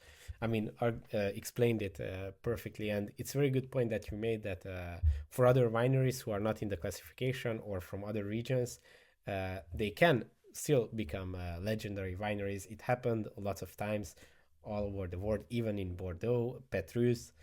Without these big name classifications, they could make legendary, iconic wine. So it's totally possible, and this classification doesn't stop anyone from doing it. I think it's just an excuse who are complaining about it. I sometimes feel that even from other regions, from other countries in wine regions, people from the wine community feel that this classification is like a worldwide classification, and they cannot be first growth in their own country, because there are in the wine industry these 1855 classified wines, and some people who have this misconception that this classification overrules the whole wine industry. Well, yeah, it has a strong impact, but I think if I go back to my journey in Beaujolais Nouveau, where I think it was pulled by the bottom, not by the top, I think it's okay to criticize 1855 wines. I saw this reply. So this French woman, Darkia, I hope I'm not misspelling her name, said something about Bordeaux, and I saw a wine producer. I can't even remember the name of the winery, but said, yeah, 1855 wineries, they're so expensive, they give a bad rep to the world, and to the world of Bordeaux. And I know that was yesterday. And she replied, yeah, but also it's a great way to talk in a positive way about Bordeaux, about this top wine from 1855. So I think she had a great point, meaning that, yeah, 1855 can be criticized for high price, for you can criticize for anything. Jealousy is a very bad bad virus in this world. Jealousy and cynicism, but usually they never win. And you can also look that it's a great window for Bordeaux, for French wine, and that again, there's some amazing wine in Alsace, like Trimbach, is close to Thun, or in Loire Valley, or of course Champagne, of course Burgundy, of course, like in Châteauneuf or Gigondas. There's some great wine all around France, and Bordeaux, I think, it brings this little like little is part of this prestige. And I think 1855 they found an idea of great winemaking, just making great wine, and I think that's what it's all about. And I think that I stand like behind the 1855, and I think it's a great thing. Perfect, and again, perfect. Is it fair? Absolutely not. Like, I work for a winery who fought and said like this is not fair. So I get that. At the same time, life is not always fair, and I'm very happy to work for a winery that, because of great work of the Lynch family, led to be classified in 1855. Wonderful. Of course, and I'm not even sure that we can say that it's not fair, because obviously it was a long time ago, but at that point there were some reasons that this classification was established, and the fact that it is still kept, I'm not sure that we can say that it's unfair, because it does not stop anyone. So it doesn't say that other wineries from Bordeaux cannot sell wine. Everybody can do whatever they want. This is just a thing that they decided. It's not a law. It doesn't stop anyone from anything. So I wouldn't even say that it's unfair. Yeah, and I think it's okay. It's an advantage that we have as classified gross winery. If you don't have this advantage, find your own advantage. Be the best at communicating on social media. Be the best at having a great iconic label. Be the best at making the most pure, organic, biodynamic wine. Be the best at having, I don't know, the most cutting edge communication. Or try to be unique. I get it that if you're not classified gross, you'll never be 1855. Okay, but don't stop there, and try to find your own way. Of course, and we could say on the same page that this classification limits in some ways these wineries. It's a pressure, it's a traditional system, so they have to fit this. So I'm sure that there are like expectations from this, and like this whole aura around it. So it's a huge advantage, but But it doesn't limit ourselves. I'll give you two examples. Uh, Pretty soon we're going to have a zero carbon cuvée. Very small because it's very hard to be carbon neutral. But very small attempt, and I think it's a first step for us. So everything from the box, the ink, the everything make like this small batch would be carbon neutral. Again, we classify growth 1855. We are some people call us aristocratic. We don't have to do that, but for us, it's nice to push ourselves and to see if we can achieve that. Another example, we have now ungrafted cuvée franc de pied. Again, we don't have to do that. We classify growth. We could be just resting on our royal, thinking like, hey, we have these cool numbers, 1855 on the label. That should be good enough. And no, we start having this. We made this wonderful wine that is ungrafted. So with the rootstock being, let's say, French compared to American rootstock, with all the rootstock in France, pretty much. Again, we don't have to do that, but with Laurent Fortin, our CEO, Cecilia, the winemaker, and the whole team, well, we thought it would be fun to challenge ourselves and to see how great and could be this ungrafted Cabernet Sauvignon. Try to travel in time and see like how's the Cabernet of Dauzac back in the day when there was only ungrafted wines. And how did it test at the time of the classification? Again, we don't have to do that, but I think it's part of being alive and being innovative. Wow, that's a very interesting experiment. Can't wait to try it. So are you working on this, or you already have wines from the ungrafted?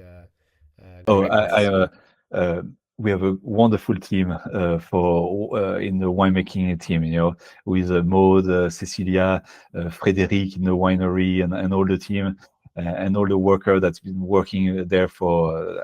Frédéric has been this coming year is going to be 30 years that he worked at the winery. So I let them do the production. For me, I'm in charge of distribution. And that's already a big enough challenge. So I think it's nice to have a team do what they do best and to let them do that. Exactly, but I was asking that are you already producing the ungrafted wines? Yeah, exactly. The 2021 was the first vintage, and that we don't age in oak, we age in this beautiful amphora. And I think it's the idea is to try to see how not to impact the wine with oak flavor, but to have the purest expression of the original Cabernet Sauvignon. And it's just a wonderful wine.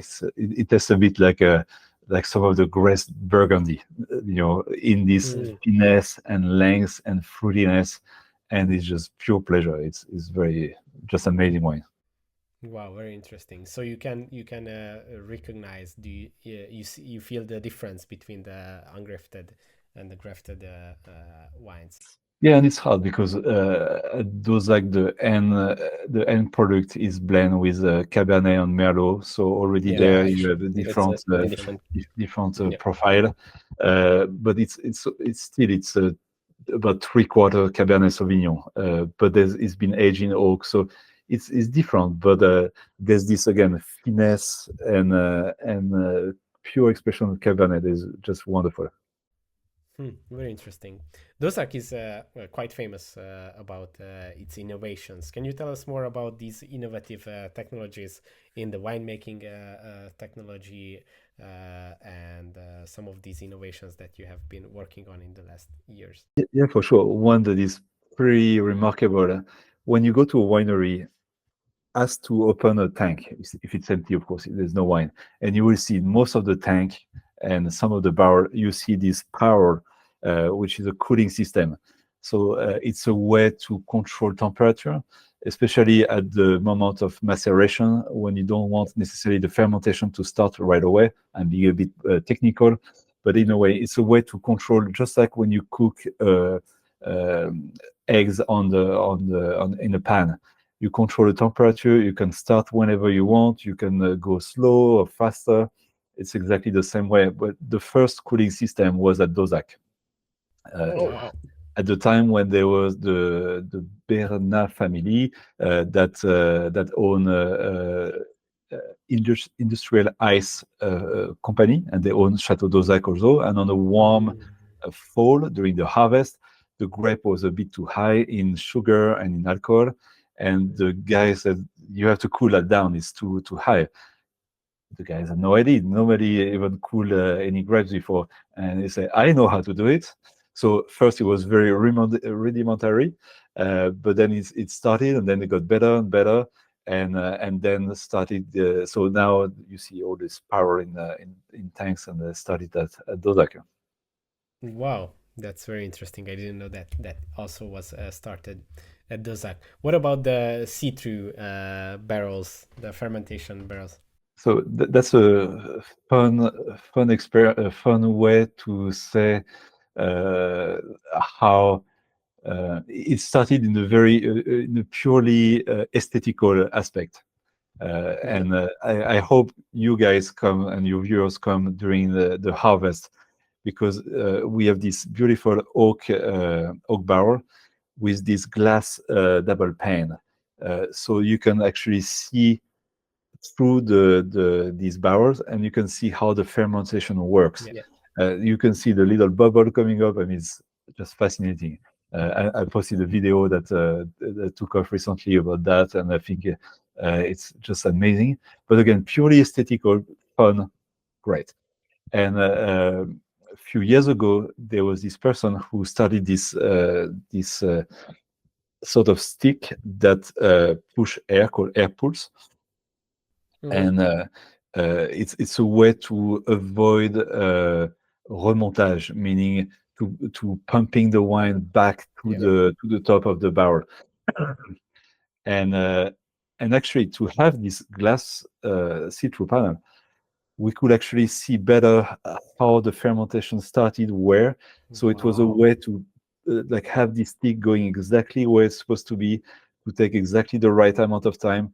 So again, starting from a purely fun aesthetical way, it actually helped us to make even better wine. And so that was great and very important. I think why again, I'm just back to from Asia, and the feedback for Dauzac is just wonderful. Yeah. And it took me a little while to understand, but I think we okay. There's a fun start for you. Do you know how long in the US between the purchase of wine, so you grab the bottle of the store, and the moment when you open the wine? What is the average time between both? So again, you go to the store, you buy the wine, and eventually you're going to pop the cork. What is the average time, do you think? I would say in the US, pretty short, few hours maybe. That's exactly it. It's 4 hours. And so, some people tell me, like, I don't know, 6 months, 2 years. In the US, it's 4 hours. You buy the bottle, you bring it home, and you pop the cork like a few hours later. So what we try to do, and this air pulse technology is part of that, is to make wine that is going to be drinkable on the early stage. And I think that's part of the success of Dauzac, is that it's a wonderful wine that you can keep for 20, 30 years, no problem. There's again, a lot of Cabernet, so some structure. The tannins are ripe. The wine is slightly sweet, but not too much. Wonderful wine that you can drink for a long time. But this, with the air pulse, with a bit less new oak, with different technique, again, that Cecilia and Frédéric apply to the winery, it means that the wine is enjoyable younger. And I think that's a strong appeal. especially when I go to China and we do gombe like that. They want wine that is super soft and that Yeah. have again strong personality. They like strong wine character, but with soft tannins. And I think we at Dauzac we deliver that, and I think that's part of the again strong appeal of the winery. That must be a great challenge to balance these two things, to have a long-lasting, long-living, complex, powerful wine, but still achieve this to be quite easygoing and enjoyable at the beginning. To me, that's the challenge of making good wine in 2023. When I was younger, Bordeaux winemaker will come to us and say, this wine is wonderful, and wait 10, 15 years is going to be extraordinary. Yeah. Again, 4 hours in the US between the time you buy the wine and your time to open. You don't have 15 years, you have 4 hours. So it needs to be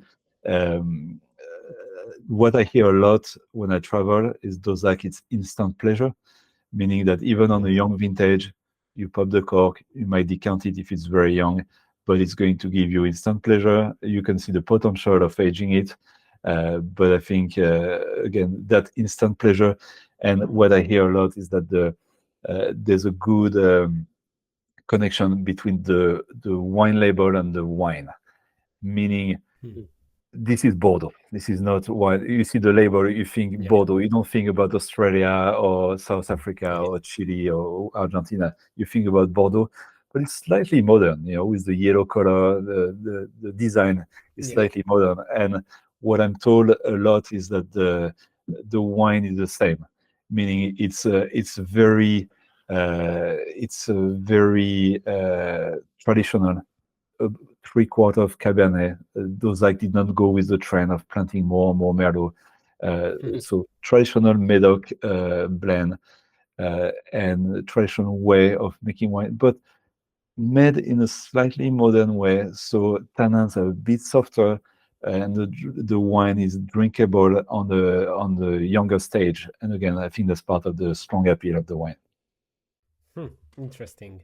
And I think in this one and also in the business strategy, it's quite modern and interesting what I've noticed. And correct me if I'm wrong, but Dauzac has quite a lot of different wine releases compared to the general Bordeaux tradition, while there is one, the main wine, and there is a second wine. Dauzac has quite a few. How many? And what is the explanation behind this strategy?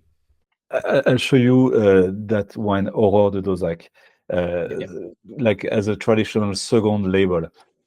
He used not to have this wine, and in 2013, so next year will be the 10th years of production of this wine.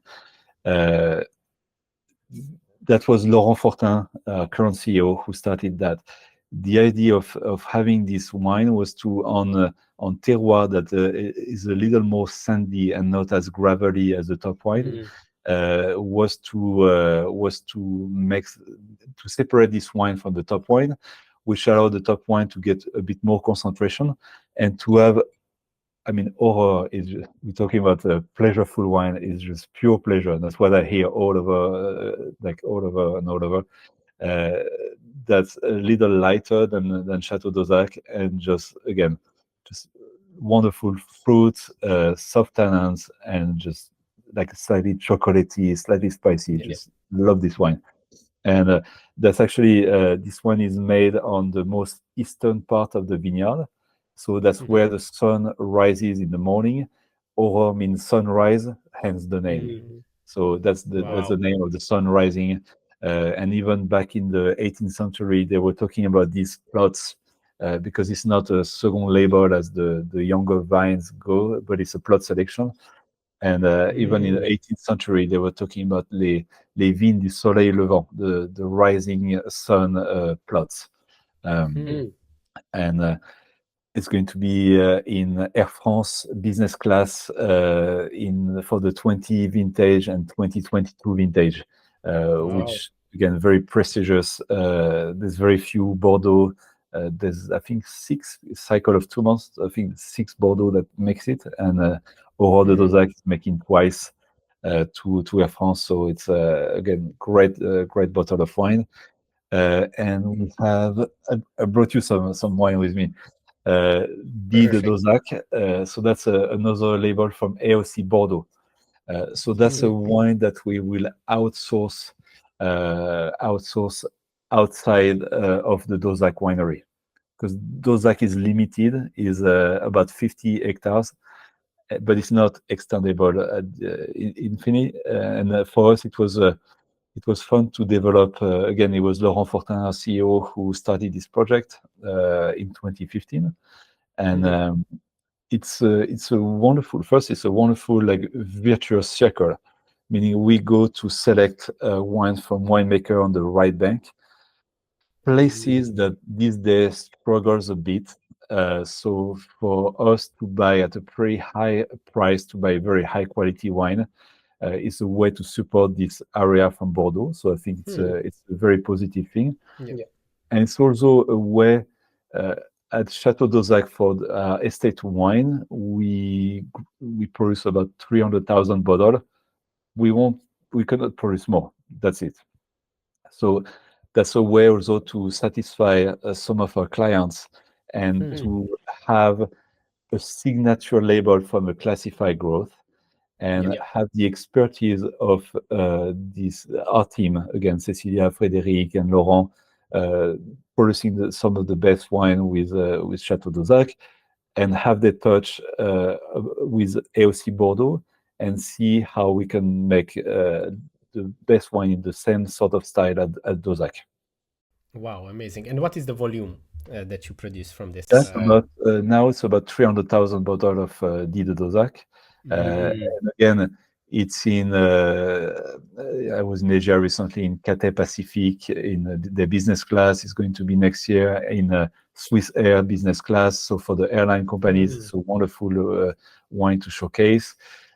Some of the best restaurants in Paris, like if you go to the Fouquet's restaurant in Paris, where Emmanuel Macron was did his first party after the first time he was president, was at the Fouquet's. It was one of the most iconic restaurants in Paris. In some of the Sofitel, in the Grand Hôtel de Bordeaux, in the Macau MGM Casino, you can find Dix de Dauzac.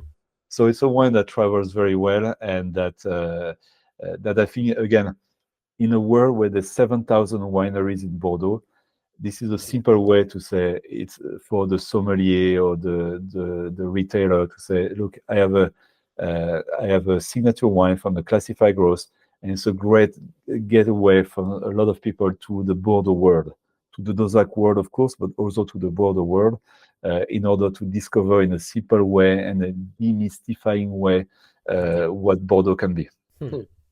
That's very interesting, and I think this is great advice for people who are looking for maybe in a lower budget, looking for great value wines, to look for these second wines or third wines from great chateaus like Château Dauzac, because it is, as you mentioned, it is made with the same care, with the same team, the same knowledge is invested in those wines, and you can achieve this at a lower.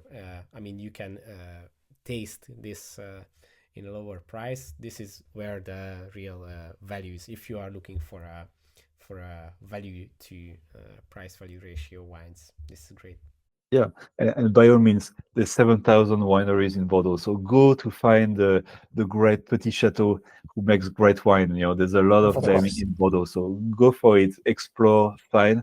But if you like what we do at Dauzac, and if you want to in France is about $12.99 for a great bottle of Bordeaux. That's a great you get a great experience with, again, the appeal. What we had in mind is to make a fruity wine with soft tannins. So again, people love this wine in general.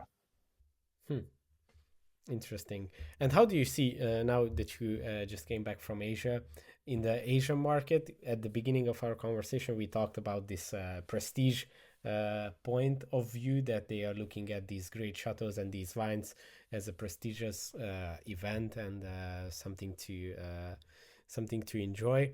How do you see the preferences there compared to Europe or to the US in on the market?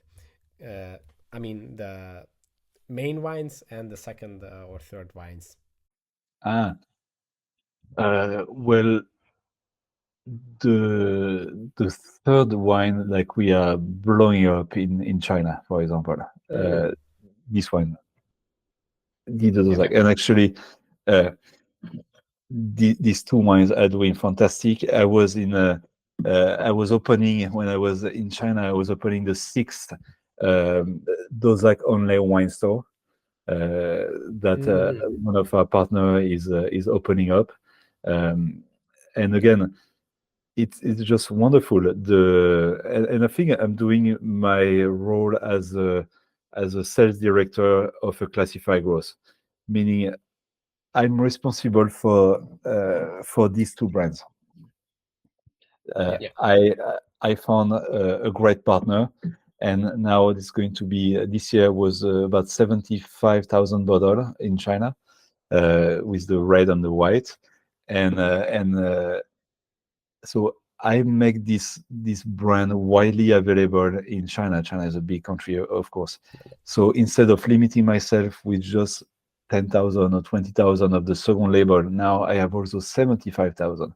I make a Omedoc wine that is catching up. So suddenly the brand of Dauzac is expanding. A lot of people talk about it. People recognize it. Come to me when I go on trade show. So the feedback is wonderful, and I think it's part of, again, if you have a lower budget, you go for the Dauzac. If you are higher budget, you can go for Aurore. And as a sales director of Dauzac, I push this brand, and then the Château Dauzac, which is open market, like these clients who bought like about €1 million worth of wine from me, do not buy the chateau from me, but he buys the chateau from Négociant. So I managed to make this importer hungry for Dauzac wine that he buys from our partner as a Négociant, and so it's a very virtuous circle. I managed to, with the help of my importer, to blow the brand of Dauzac up, and I managed to help my partners that buy some the top chateau that is open market sell their inventory to this importer. So it's just a win-win situation. Wow, that's very interesting and complex system. How do you see the impact of ratings and wine critics right now in the wine world? Is it still as strong as it has been at the beginning of the 2000s? Or is it changing now with social media, now getting a lot more attention? Or what is your opinion on this? Things have changed. There was a time when Robert Parker, 100 points on Robert Parker, you could double, triple your price. You will sell everything very quickly. I remember there was a very interesting point when Parker retired from the Wine Advocate and Neil Martin took over. And you could see it was such an interesting time, especially for Bordeaux. Parker had his style of wine. And again, I think people who criticize Parker are just silly. Parker was just a man who said, I like this wine, I don't like this wine. That was it. Now, he was so clever, so early, so fast, so like smart with the 100-point scale that he blew up and he became an iconic and very influential person, as no one has ever been, maybe back then in the wine industry. But when he retired and Neil Martin so Parker is an American, Neil Martin is a more British palate, you could see the big, rich, oaky wine style suddenly let more room to a more like fruity, more subtle style of wine. So Yeah. I think it was very interesting moment for the wine industry, and I think the critics are still very important. If you walk to a store of Costco, for example, you can see every wine above 12.99 would be linked to a score, and there's no score, there's no wine. Uh, so that's very and it's very helpful, very good shortcut. 94 points. It speaks to people, and so it's very important. I don't think it's as important as it used to be, and people pay more attention to the, I think, the comment, the note of the critics. Again, before maybe it was 95 is better than 94. Now people maybe spend a bit more time reading, for example, guys like Yves Beck is based in Switzerland, and he writes beautiful things about the wine. Actually, he lives in Bordeaux because he has so many Bordeaux. Uh, uh, and what he writes is very important, and I think people pay more attention about what he writes, what he writes versus just the score. So that has changed, and also I think the younger generation is more volatile, maybe less faithful to a region or to a brand. They want to discover, and a way to discover could be by critics, could be by scores, but it's a lot with social media also.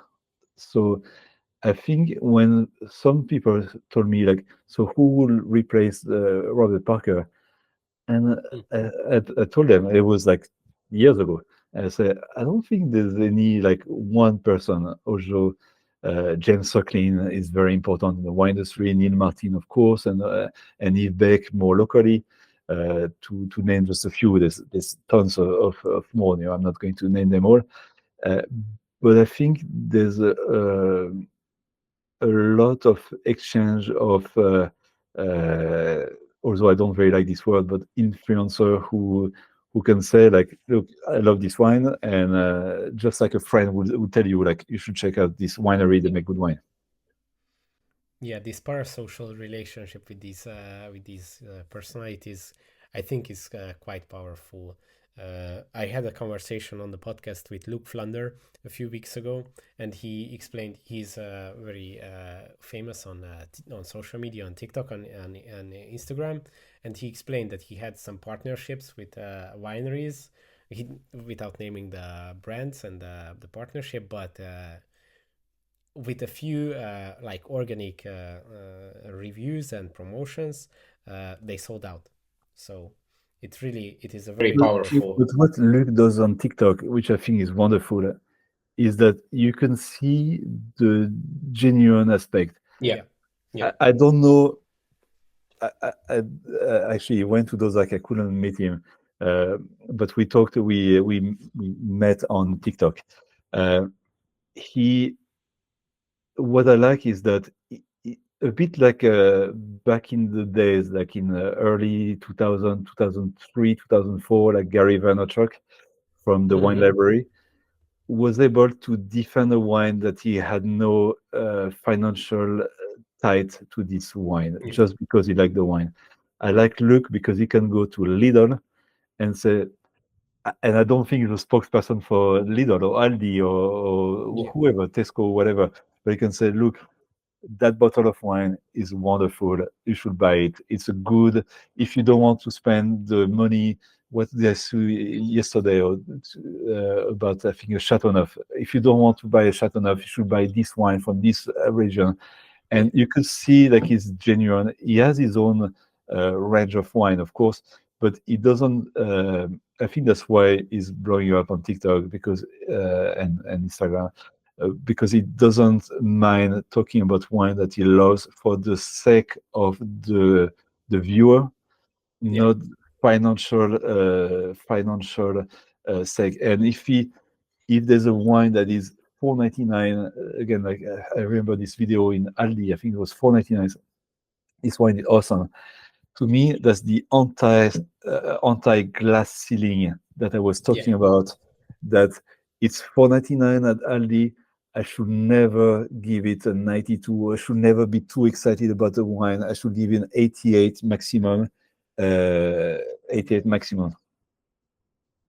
Exactly, he's very genuine, and you can feel that he just wants to help out the viewers, the customers, and give genuine reviews. And he's also, as you said, he is not afraid to praise a wine that is maybe a lower price, but it's a great value. He's also not afraid to criticize wine, which is very popular. He had a very funny situation, a little scandal. He criticized one wine from Australia, and everybody was angry. But he said that this is just his opinion, so he is very straightforward and not biased at all. We were talking about a lot about the prices, and you mentioned that how in the Robert Parker era he could influence the prices in a split second. What are your? I'm curious about some behind the scenes thinking. What are your thinking about pricing the wines? What is the way and the logic behind the pricing method? I mean, there's not much logic at some point. If you look at the purely capitalistic way, it's how much people are willing to spend. I think we at Dauzac we're trying to remain affordable. I think it's a good thing. I like the feedback of Dauzac lover that they can afford it. That it's a good wine to bring at table and to drink, versus to keep in a cellar and to trade it like you will trade some gold or something. So it's a wine to be drunk because of the price point is still affordable, and I think it's that's good. After, more power to people who can in Burgundy who can sell their wine for 2, 3, 4,000 bottles per bottle. Yeah. Sure. At some point, again, when I go in the US, people laugh at me and they say it's I don't know, $85 or something, and they say, your wine should be 120, 130. Maybe one day it will be, but right now they are enjoying our wine because they can afford it, and they think it's cheap compared to some great wine from Napa. And I don't know, wine is a pretty subjective thing, and if you like the brand and for you the pleasure that it gives you, the satisfaction that you bring when you bring the bottle to some friends, to your father-in-law, to your CEO, I think it's very I don't know, it's very subjective. Of course. I think this is the great place to be for the Zach to have this perception of being underpriced. It's a lot better than being the other way around. Yeah, because we don't get there's maybe some criticize about some or Bordeaux in general, prices in general, but then I get a lot of compliments like, you guys, unbelievable. The price point, the value price ratio, the QPR is a wonderful, and I think in that instance the feedback is great, and again our fans love the. I think what happened at Dauzac with the new management and the new ownership of Christian Rouleau and the management of Laurent Fortin is that the quality of the wine went up like drastically, but the price is high. It's hard to get the price jacked up that quickly. So the price is going up and up and going to a level where it should be. But the quality has gone up even quicker. So I think that's why a lot of people think that Dauzac is, or the Nid de Dauzac or Roi de Dauzac, a wonderful value for money. Interesting. So the price is not catching up as fast as the quality was increasing, which is a great thing.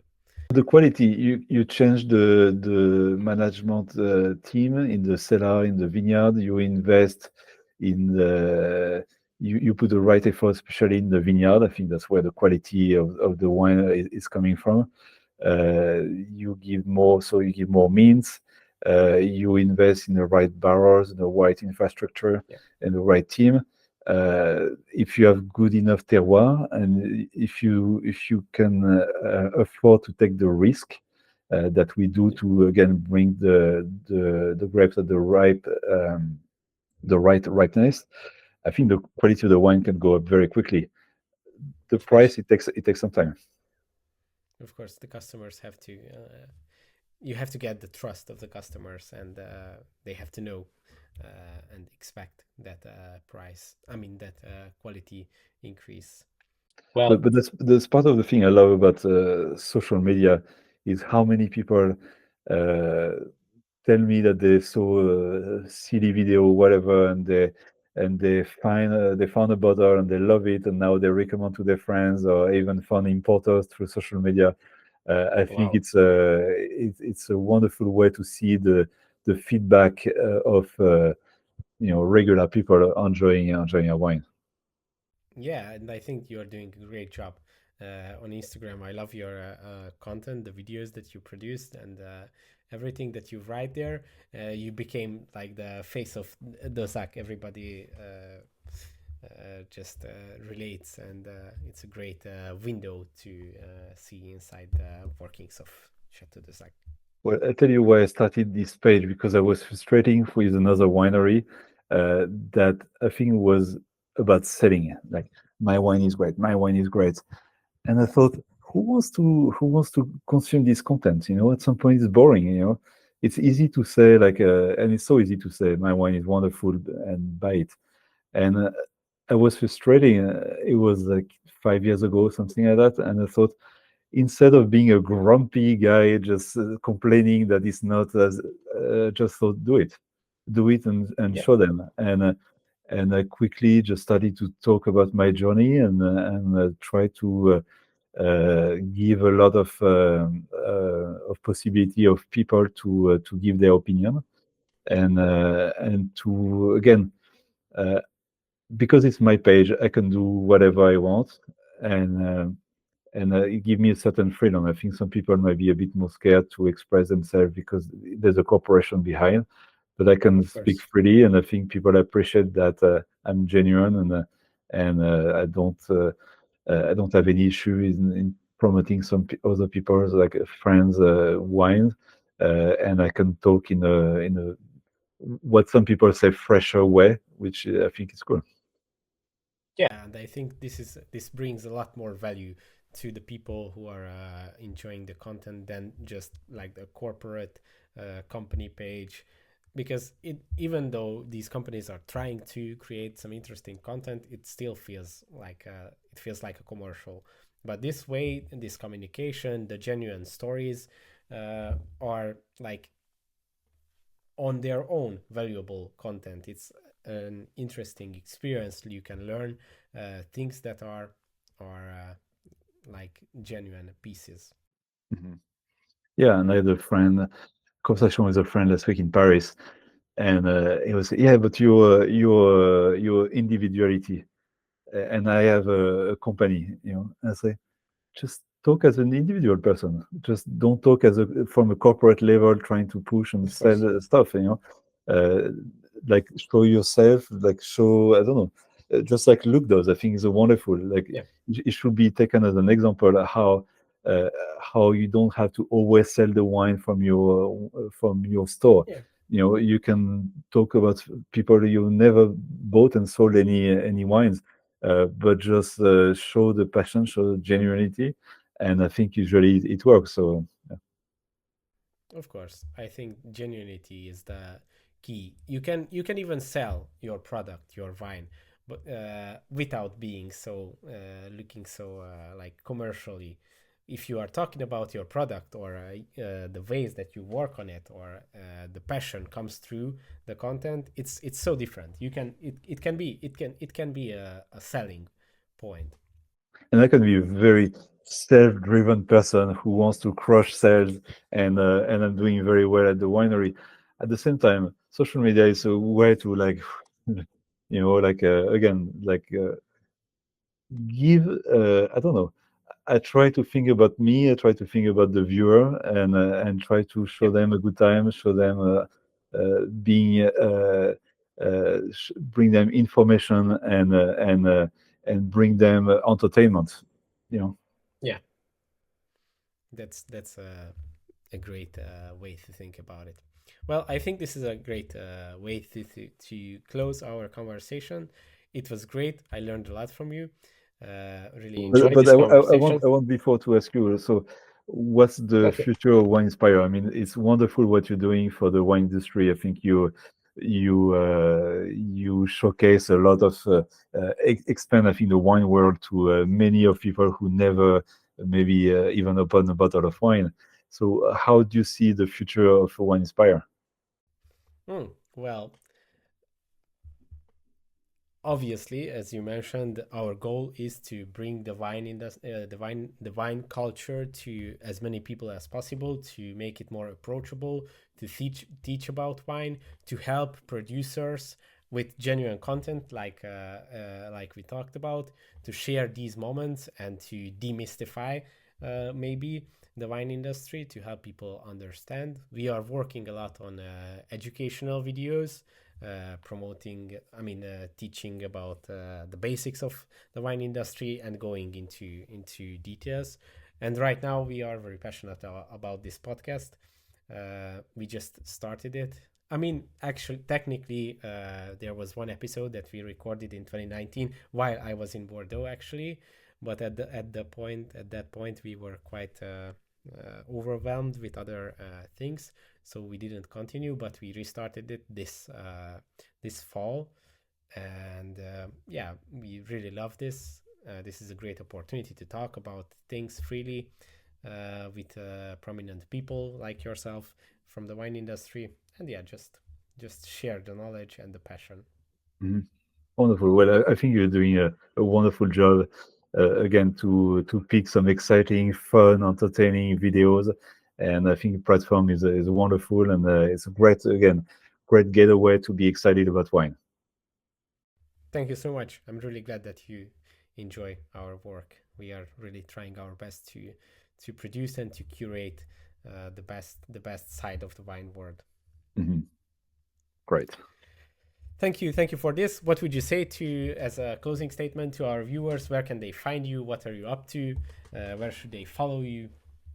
Oh, and they can follow me on the first name and last name. Pretty simple. Lionel Tonnerieux.